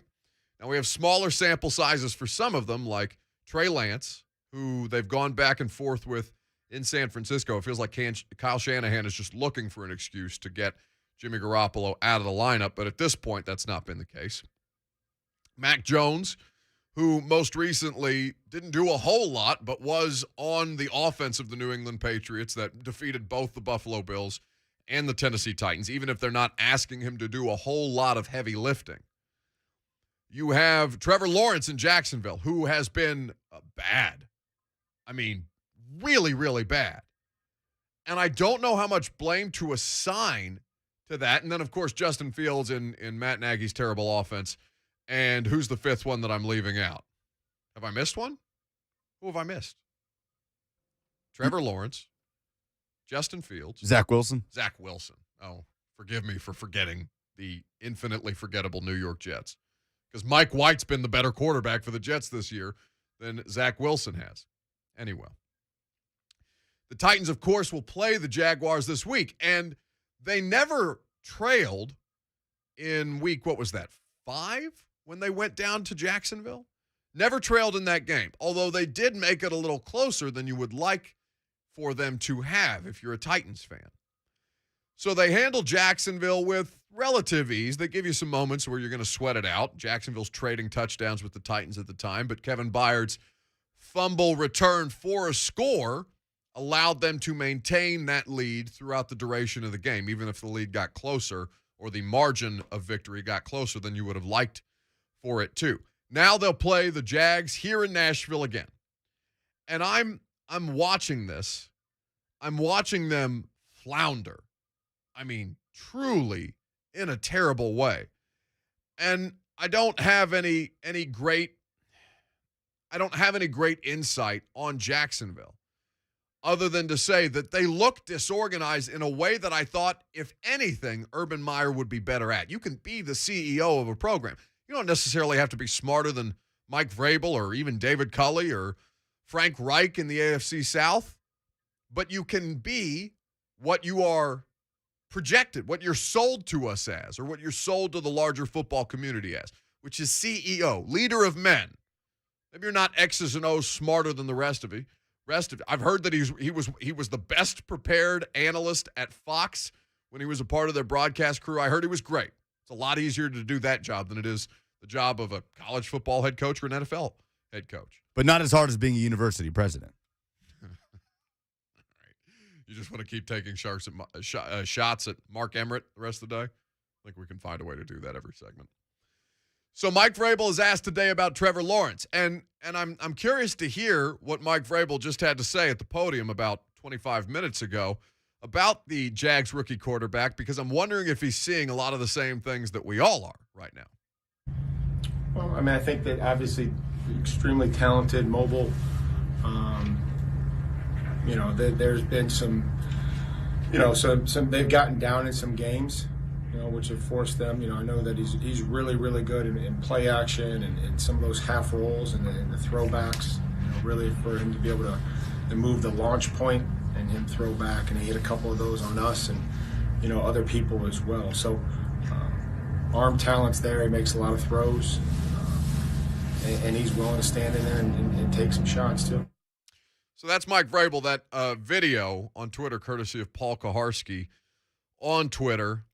So Mike Vrabel is, he's not going to disparage an opponent publicly, but I was interested to hear whether his observations about, frankly, there's just a lack. They don't have any talent on the outside in a way that I thought they would have more of. The way that they use Marvin Jones is negligent. I'm sure he would rather have picked a different landing spot other than Jacksonville when he went down there in free agency. Laviska Shenault, I think, is an interesting player, and certainly against the Titans he made some plays. He had a 58-yard catch and run because the Titans missed literally 5 tackles on one guy, if you'll recall that performance defensively. They also had some missed assignments in run defense that allowed James Robinson to also have a 58-yard rush in that game. But the talent, it's a bad football team. And so if it's a bad football team, you have to have the coaching to make up for it. And the coaching, just simply not there. And I'm wondering what people, I don't know whether the Texans' loss by the Titans is enough to make Titans fans kind of take a step back and say, okay, 10-point favorite at home over any team right now doesn't necessarily seem accurate. But this particular football team, these Jags, my God, are they struggling right now? I'm sure Mike Keith is not going to sleep on any opponent. Mike Keith has seen enough bad Tennessee Titans football in his lifetime for Titans radio that he is probably not going to underestimate what Jacksonville is doing, and he'll join us at 12:20. We'll get his worldview of what this Jags team is right now as he gets his preparations ready for Sunday when him and Coach Dave McGinnis will be on the call. But it has been interesting to watch how poorly this has been managed by the person who is supposed to be, if at his core, if nothing else, superior management style. Urban Meyer's just bad at this. When we come back, we will talk about what you should look for at Titans practice today, because there will be some familiar faces in Julio Jones, who's not active just yet, but he will be practicing. Well, we'll see if he'll practice for the first time when we get the reports coming out of Titans practice today. We'll tell you what we're looking for and whose eyes everybody is going to be looking to at this juncture, because the Titans need somebody to carry them on offense, and the arrow keeps pointing back to one name. We'll do that coming up next. I'm Buck Reising. It's 104.5 The Zone.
Final hour is upon us. Welcome back.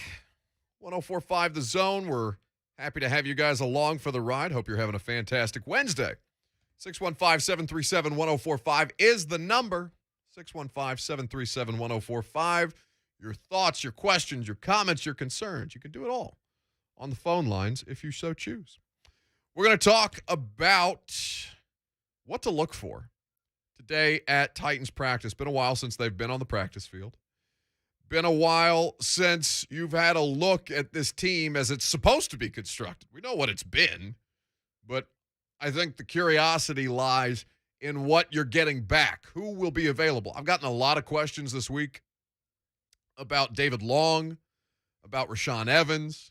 Julio Jones, of course, is the biggest name and the biggest transaction, having been designating him to return to practice along with Dane Cruikshank and Racey McMath, Racey McMath has missed a considerable amount of time at this point.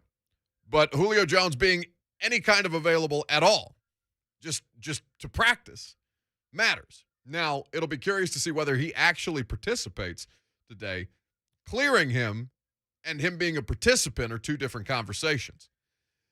But what I thought was interesting from Mike Vrabel on Monday was when he was asked about a mental break, basically, what the bye week allows for. And I thought Mike's response was pretty interesting because it applies both to the mental and the physical elements of a now expanded 17-game regular season and a team that has dressed more players than any other NFL franchise in the last 3 decades, and the only one to do it with a winning record.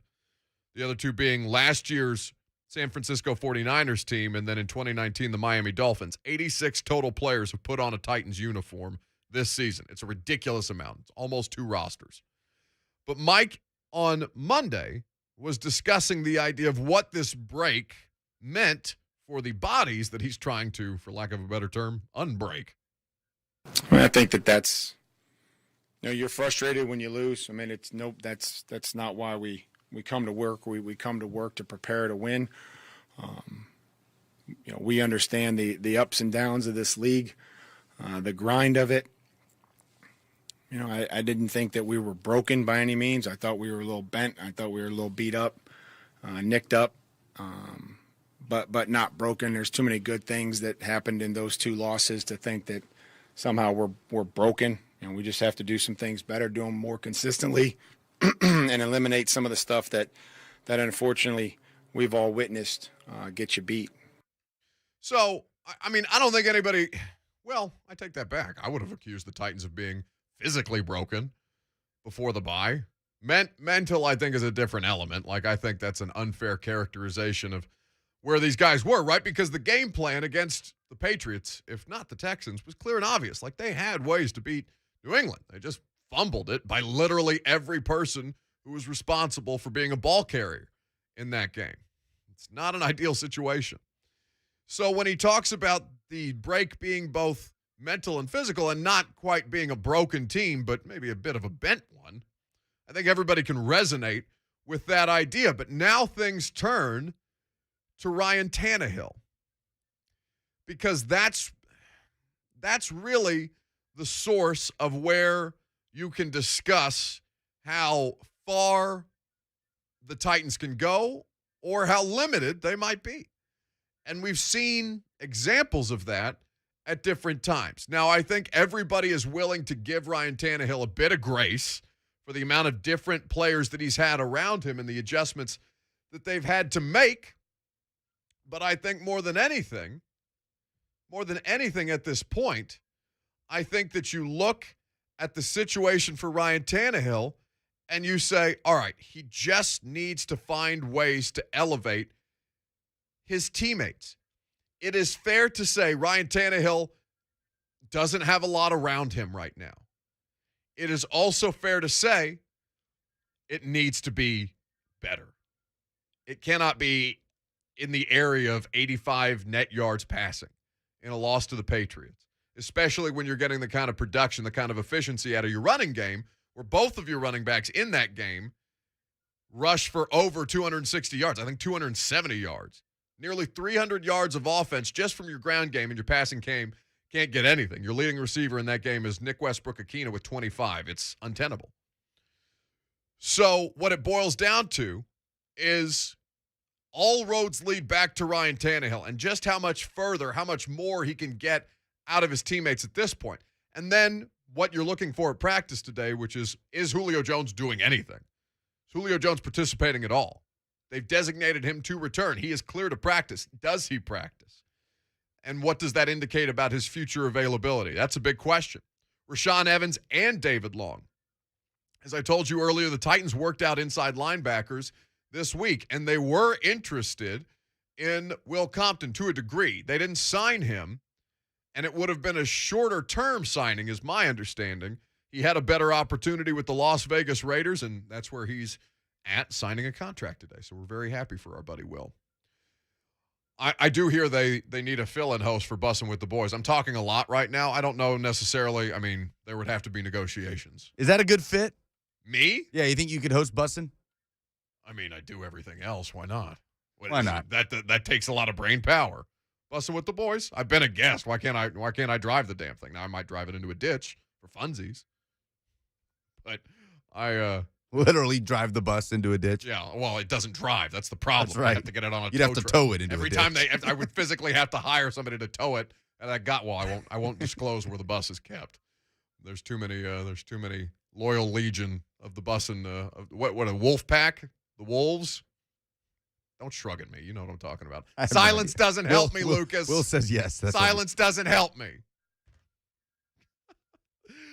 But all of it, what you're looking for today is where are you at from a health and wellness standpoint? Do you have enough bodies to dress what used to look like the Tennessee Titans? Because the team that we've seen in the last couple of weeks, really the last month, it's just not the Titans. Like the Titans aren't even the Titans right now.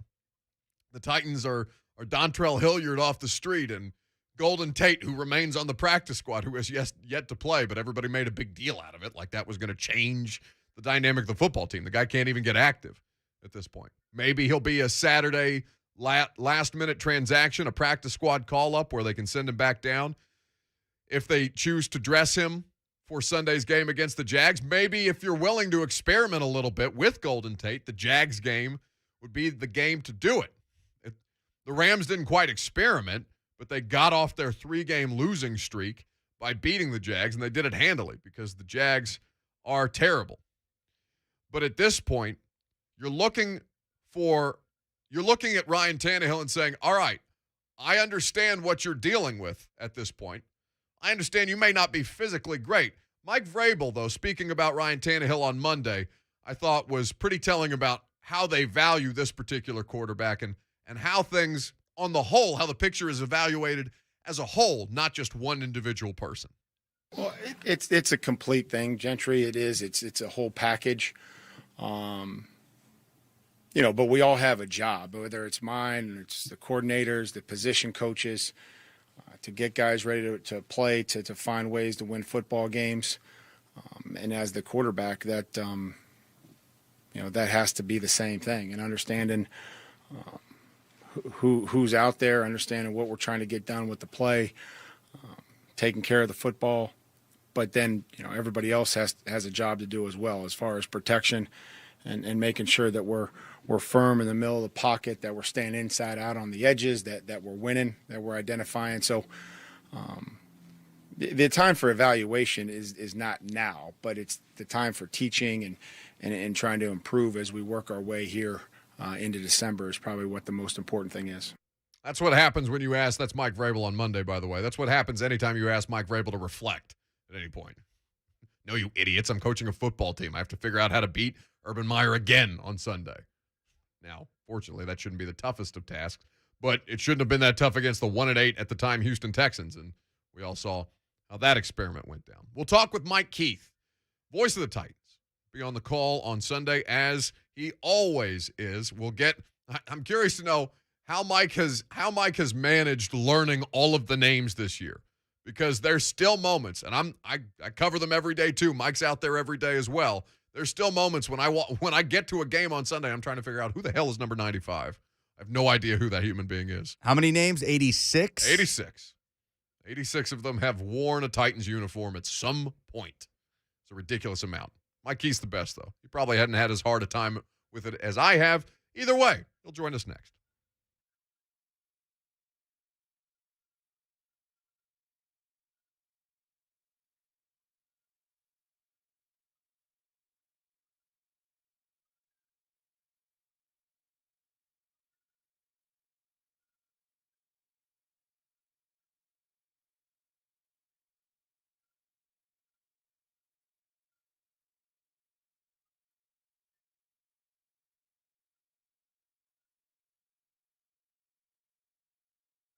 Do you really want to go through another year with that awful joint pain? I'm begging you. I'm telling you, please don't do it. Resolve right now to get yourself moving again for 2022. Hey, it's Buck Reising.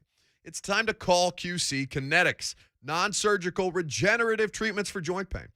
We're talking lasting results using natural biologics. No surgery, no pain meds, no steroids, and no downtime. It's really exciting stuff. Regenerative, restorative treatments that actually encourage your body to heal itself using highly concentrated natural biologics.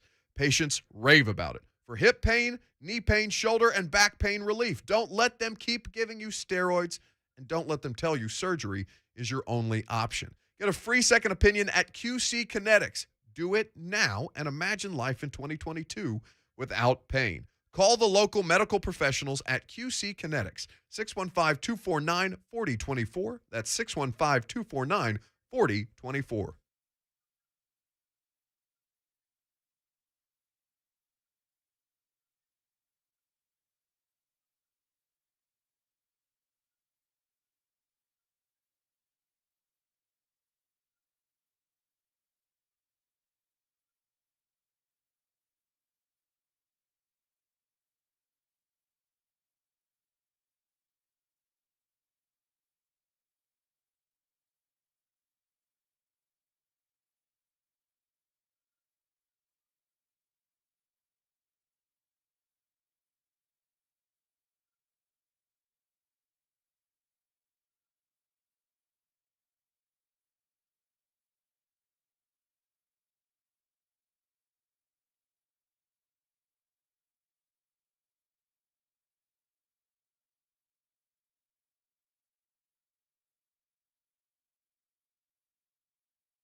Tannehill looks to his right, steps up. He can run this thing 40, 45, 50, and he is taken down as he reaches the 47 of the Colts by Willis.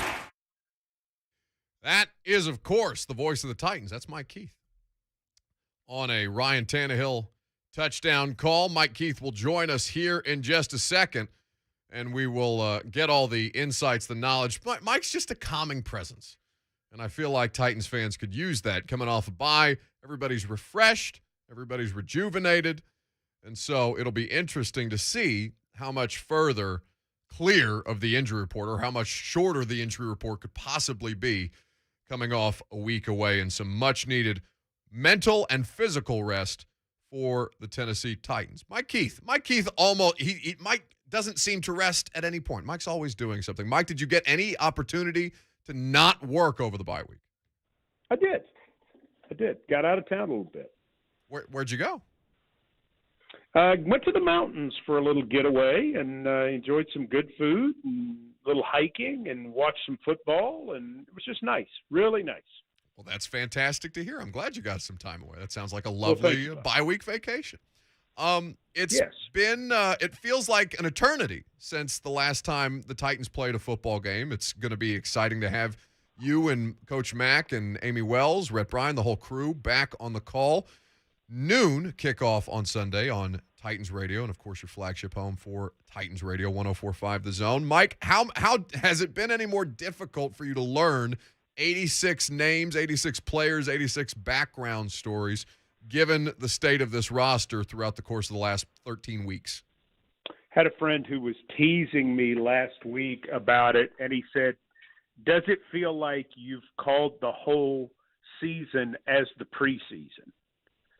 And what he meant was it's always harder for us to do the preseason based on the fact that there are 90 names and that they're all going to play. And so once you get to the regular season, you're basically going to play the same 48 guys or, 52 guys or 56 guys the whole year.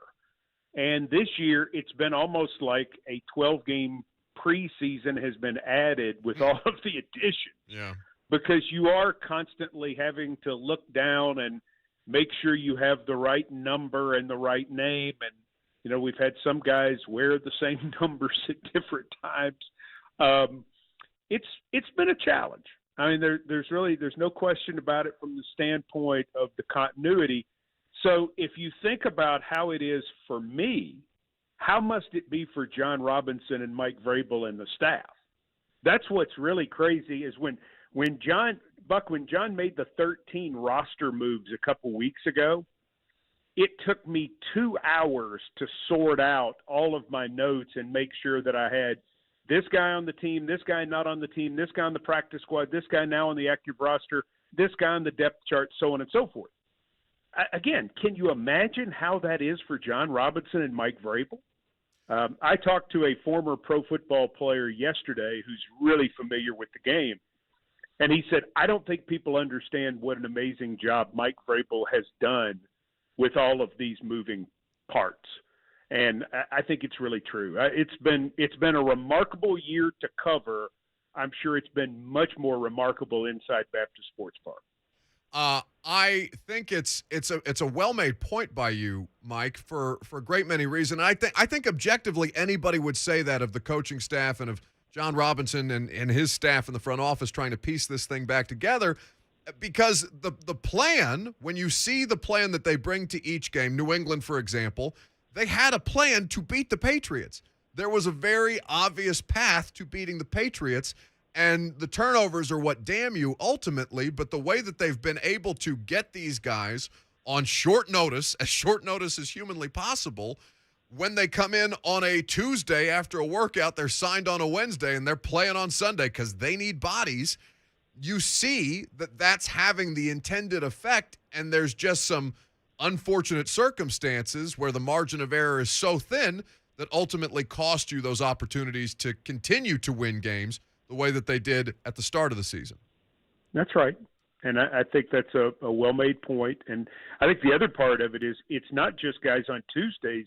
In some cases, it's guys having to take over as starters on Thursdays and Fridays. because they will get through Wednesday practice, come back into the building on Thursday, and they say, oh, so-and-so is now hurting. So when you're doing the planning on Monday and Tuesday, and you've got a guy in the plan, and then you find out on Thursday he's not going to be able to be part of the plan. I mean, that's just crazy talk. But what it comes down to for the Titans, and I think Mike Vrabel set it up very well in his press conference today, they got to get back to playing Titans football. And whatever's happened has happened. I mean, this is like a story that is completed. All of this is over. All of the injuries are over. Here you are. You're 8-4. It's a 5-game season to the end of the regular season, and then hopefully you're playing in January into February. But they've got to get it cleaned up. And if they can go back to playing Titans football, which is playing situations well, playing smarter, doing what they do, it doesn't have to be remarkable. It doesn't have to be otherworldly. It just has to be clean. And that's the point I think he's trying to get across right now with all of the stuff that has happened is in the past. At the end of the year, we're going to see statistics for the season, and we'll go back and we'll say, well, they did this. They were 23rd in the league in this, and they were 3rd in the league in this, and so on and so forth. None of that matters right now. Right now what matters is you've gotten to 8-4. You're more healthy than you were, and you've got to find a way to rev it up and play your best football down the stretch. And this is what we hoped for before the season. We hope to be at this moment where this team could play their best football down the stretch and have a chance to do something special. There are a lot of teams that can say that. Basically, half the league can say that. And now it's going to be a sprint to the finish. And the Titans are in it. Absolutely.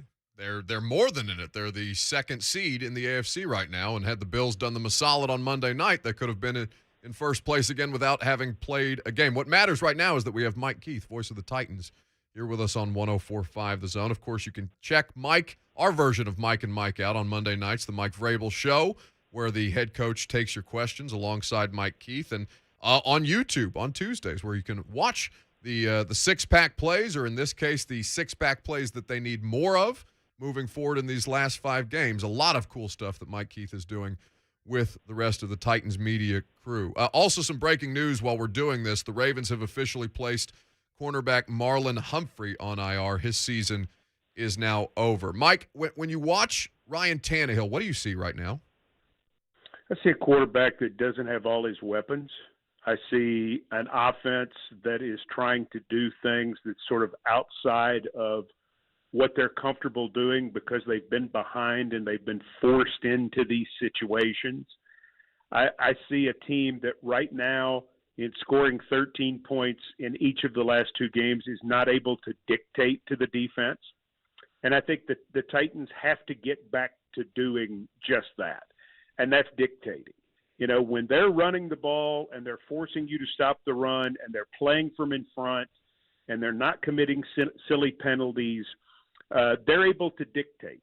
And Tannehill is able to work on tempo, and he's able to get some bigger plays down the field and have some things happen. Right now, what's happened to the Titans offense is they've been put in a box. And being put in a box is nobody thinks they're going deep right now. And that's, if you get Julio Jones back, that game changes because people fear Julio Jones. If you get A.J. Brown back for San Francisco, suddenly people fear your offense again. They've got to take a step back. They've got to defense those receivers specifically. If you're able to keep running the ball the way you did at New England, suddenly people have to respect that and defense that differently. You know, we called them 4 horsemen before the season, talking about Tannehill, Jones, Brown, and Henry. Right now it's just been the horseman. Yeah. And it's very hard to see. You know, he's having to try to do some things right now that he just doesn't have a lot of choices. Does it mean he's playing his best ball? Does it mean that he's making every throw perfectly? No. I mean, he's not. He's forced a couple things, and, you know, he's missed a couple open receivers. But in the past, you just said, that's one play. Let's go back and run another one.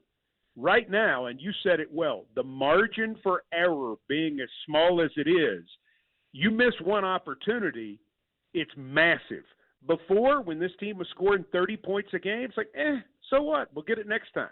That's the way you played. You played looser because you knew that opportunities would be there.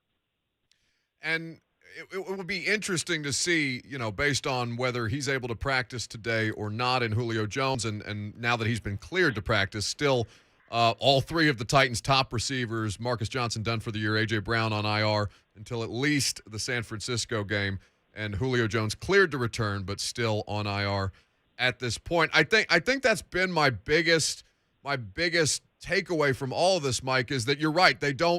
Defenses don't necessarily fear the downfield pass. The numbers would indicate that they're not, that the average depth of target for the receivers that are out there, Nick Westbrook-Akina, Chester Rogers, at times Cody Hollister, and any of the tight ends, they're all well under 10 yards as far as average depth of target is concerned, and it takes away so much of what they're able to do.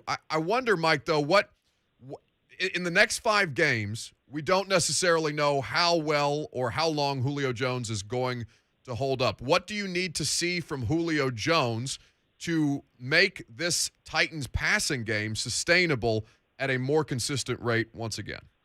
Need to see him on the field. Yeah. I don't think it's a number of catches, a number of yards, a number of touchdowns. I think it's presence. Because when he's present, people are going to take notice. I don't know if he's as good as he used to be. I don't know if he's as fast as he used to be. But, I do know one thing. He's Julio Jones.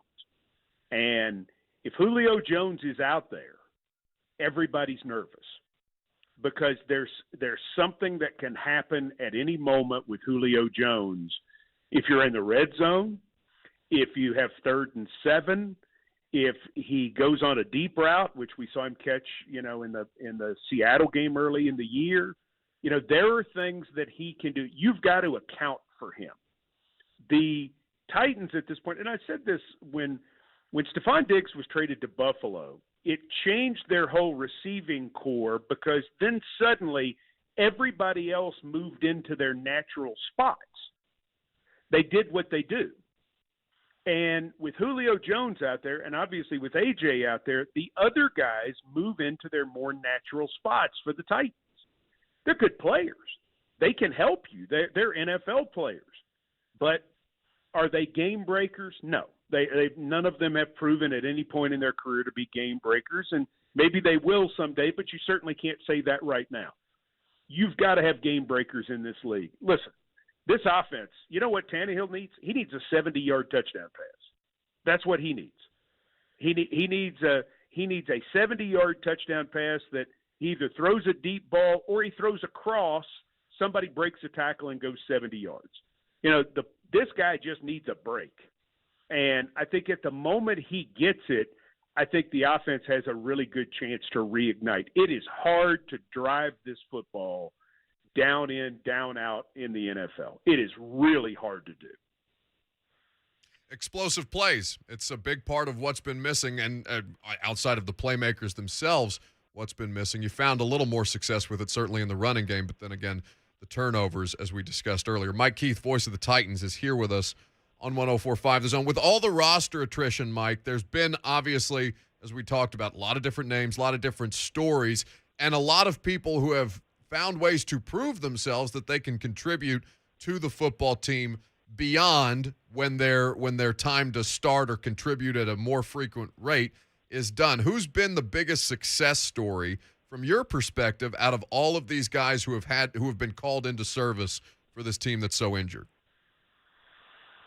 It's a good question. I'd say Dylan Cole on defense jumps out to me because he's a guy that a lot of people really liked in Houston, and he could never stay healthy. Right now, he's healthy. Should have had a big interception in the game at New England and has made some plays. He's got a lot of speed at linebacker. Offensively, I'm going Dontrell Hilliard. The Titans wanted Darrington Evans to fill that role, the speed back who also has some decent size, that 205-pound back who can catch and, who can break the home run if you run a lag draw or whatever at the end of a half. Dontrell Hilliard has shown he can do that. And he has sort of filled a role that the Titans have been looking for in this offense. I think both Cole and Hilliard, if they keep doing what they do, could find themselves with a future. And that's a good part of this, though, is as these guys come back, the Titans have found some depth in spots. And that's kind of an exciting thing for the ball club. They found some help in the offensive and defensive line. They found some help at running back. They found some help at linebacker in the secondary. And now as kind of the guys work their way back in, maybe they don't have to do it all. And maybe you do feel that confidence to put one of those players in a key moment and feel like they can not only survive but potentially thrive. The Jags are the opponent for the second time this season. They're coming to Nashville this time around. They themselves have their own struggles that have been well documented at this point. Mike, I'm not sure how far. I assume that you're well underway with your preparations for this game. But the more that I watch the Jags, the more that I'm shocked that Trevor Lawrence has had one touchdown pass since Halloween at this point. And the way that, the football team around him is not great, but he doesn't seem to have any sign of relief in a way that a lot of these players for the Titans have gotten from the way that the plans have been executed and the plans have been put in place for them to maximize their talent. What do you see from this Jags team? I see a lot of what's going on with Tannehill right now for Trevor Lawrence. DJ Chark is gone and has been gone, and they don't have the receiver that you fear on the deep route. Although I like Chenault, and he can break a tackle and make things happen. He's not the same type of guy that Chark is. And, they really thought that ETN was going to be the back who was a complement to Robinson, who gave them more versatility, particularly being able to swing the ball out to him in open spaces and have him, take off and run a long way. And then they get this Dan Arnold from Carolina, and he becomes their number one receiver at tight end, and now he's out. So all of that has really stacked up against Lawrence. And then he's having some rookie struggles. I think if Daniel Jones, or Mac Jones, I should say, were in Jacksonville and not in New England, he would be having the same problem. Sure.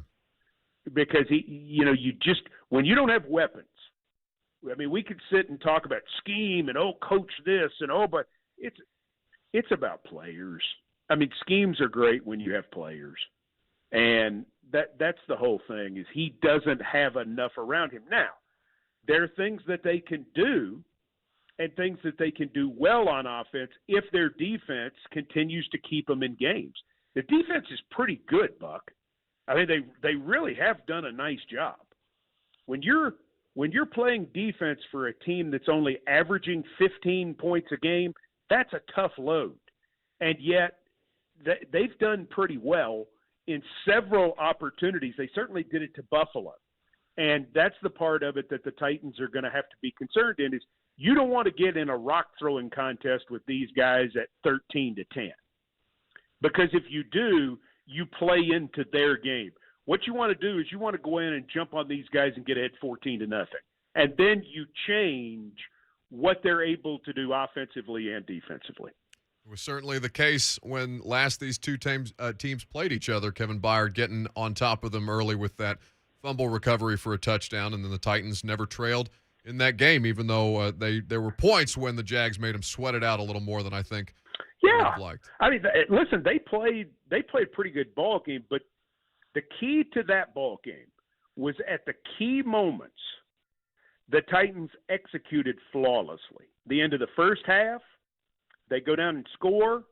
Jacksonville comes down, tries a long field goal, misses. Titans work their way down the field, get a extra field goal, and then get the ball to start the second half and start with the touchdown. And so that game changed philosophically, and then the goal line stand, taking the ball back down the field a couple series later and putting it away. Those were the things that, to Mike Vrabel, is Titans football. Executing the situations. They didn't play great against Jacksonville. Really didn't. Jacksonville rushed for 198 in that game? Yeah. And Trevor Lawrence was effective, and They scored 19 points. They should have had more, but the difference in the game was execution at key moments. Jacksonville failed, and the Titans succeeded. It'll be a lot of fun. Mike Keith, of course, will be on the call coverage, Titans Countdown. Anyway, Rhett Bryan, Amy Wells at 11 o'clock. Mike Keith, Coach Mack have you up at kickoff and through the game itself between the Titans and Jags at Nissan Stadium. Mike, it's always a pleasure to have you on, the Hall of Famer. You're the best, buddy, and I'll see you in the booth on Sunday. Thank you, Buck. Appreciate you having me.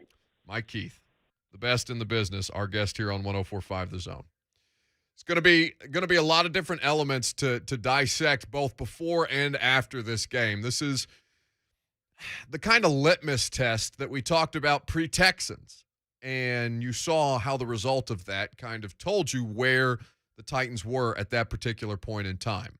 But in those 4 or 5 game-changing plays, when the execution is what matters most on either side, that's what we need to see from the Titans again, in a way that through eight wins and not in 4 losses, they have proven to us that they're going to be able to do if they have the correct pieces in place. We'll wrap the show up. Polls next.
Finish strong, baby.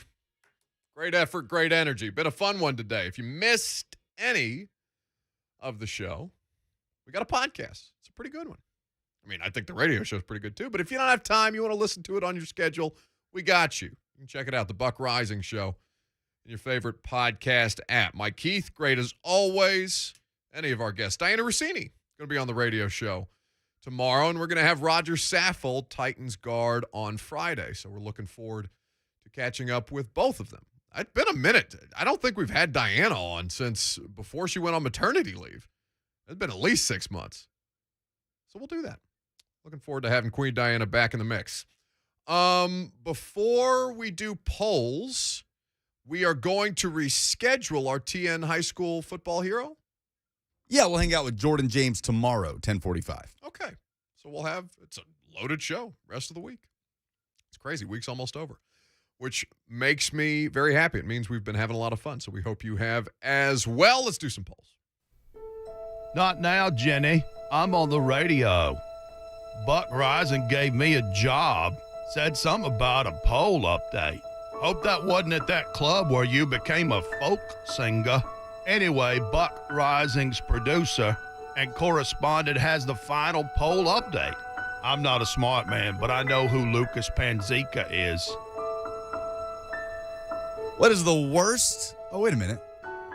I like that. I like the Forrest Gump music.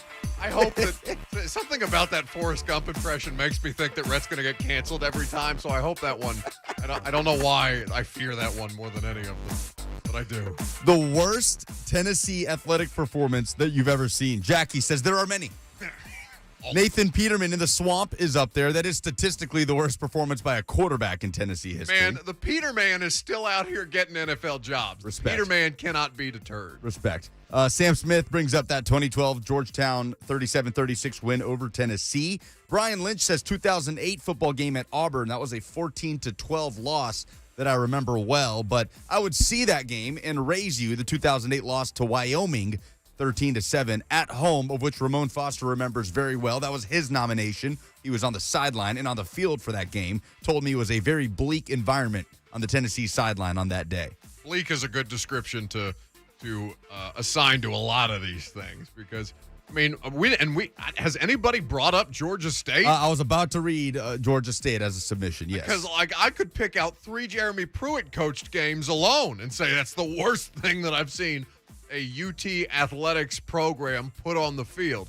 Georgia State is one of them. I did halftime and post-game analysis with Jonathan Crompton of the Arkansas game. Yes, Crompton. Unholy disaster. Crompton, unfortunately, was another part of the cast of characters in that 2008 loss to Wyoming. Yeah, well, Crompton had to ask Jonathan Crompton that question might elicit some responses that may need only be addressed in therapy. That one really sticks out because it was the straw that broke the camel's back, so to speak, on Philip Fulmer getting fired. Was 2008 loss to Wyoming. Yeah, some really bad stuff in there. And Derek Dooley losing to a wide receiver at quarterback though lives in the pantheon of bad fall performances. A name that I cannot say on FCC radio submits the 41 loss at home against UGA in 2017, by far the worst game I've witnessed, where they rolled out Checker Nealand, the Smoky Grays, the whole 9 yards, SEC on CBS, 41-0. It must have been very bad if you stuttered and stammered over that name that you couldn't read on live radio. Can't read it. Same season, 2017, 17-13 win over winless UMass. That one was rough. UMass. Oh, God. Moving on. I think they had Tajay Sharp. UMass has had some pros, but apparently, not recently. Not recently. By the way, Indiana has hired former UMass head coach Walt Bell, a Middle Tennessee native, as their offensive coordinator. This is the second time you've tried to shove Walt Bell. It's topical. I don't care. It's basketball season. A girl has no football program, all right? Keep it moving. Who will be the first NFL head coach to get fired? 68% say Matt Nagy, which is probably the correct answer, right? Send Matt Nagy into the sun, man. 20% say it's Urban, 11%. Or I'm sorry, 20% say Zimmer, 11% say Urban. See, the Urban thing is interesting because, for Urban to be one and done would have to be like a self-assessment of Urban being like, all right, I'm not right for this job, which would never happen because he's an ego monster. This would take somebody of Urban Meyer's. I mean, he's a Hall of Fame college football coach, and he's done the thing which you hope that, well, I mean, in the case of Urban Meyer, you don't necessarily root for the person that is Urban Meyer. But like when you have these great figures in sports, you don't want to see them continue on past their peak or so far past their peak that they become an anchor. And that's exactly what Urban Meyer is at this point. But for him to be one and done, I mean, that would take some self-assessment that I think Urban Meyer at this point in his life is not capable of. Did anybody think Urban Meyer was going to be successful in Jacksonville? I don't remember that hire being praised at any point by anybody. No, I don't think anybody thought it was a good idea. One, because it's the Jags, and that organization has made some just terrible decisions. And from what I know, some people that work for the Jags, and they don't describe it as a terribly healthy work environment. And that was pre-Urban Meyer. So I think that there was a lot of reasons why this was. It's an easy move to pan. I don't think anybody got on the hill of, no, this is going to be great. They're going to figure it out. But I don't think anybody would have said it would have gone this bad. I mean, Nick Saban couldn't do it, the jump from college football to NFL at a high level. Steve Spurrier wasn't able to do it. Why would Urban Meyer be able to do it? I mean, the Saban conversation is totally different if he's got Drew Brees as his quarterback. That's a good point. I don't want to say that Nick Saban couldn't do it. Nick Saban could probably figure out a way to do it. Which conference has more Super Bowl contenders? 55% go with the AFC, 45% NFC. Now, we'll have that conversation tomorrow with Diana. It was a good topic that Lucas brought up today that we didn't have time to address, so we'll do that tomorrow with Diana Rossini. Those are polls? Those are the polls. Very good. It's a lot of fun. You're going to continue to have fun the rest of the afternoon. Ron Slay on 3HL. I'm sure he's going to have the same kind of energy because Ron Slay has had his midday nap, I'm sure. So he was great with us. He'll be great with them. And in the meantime, you got Blaine and Mickey to keep you entertained. They'll do a great job coming up next.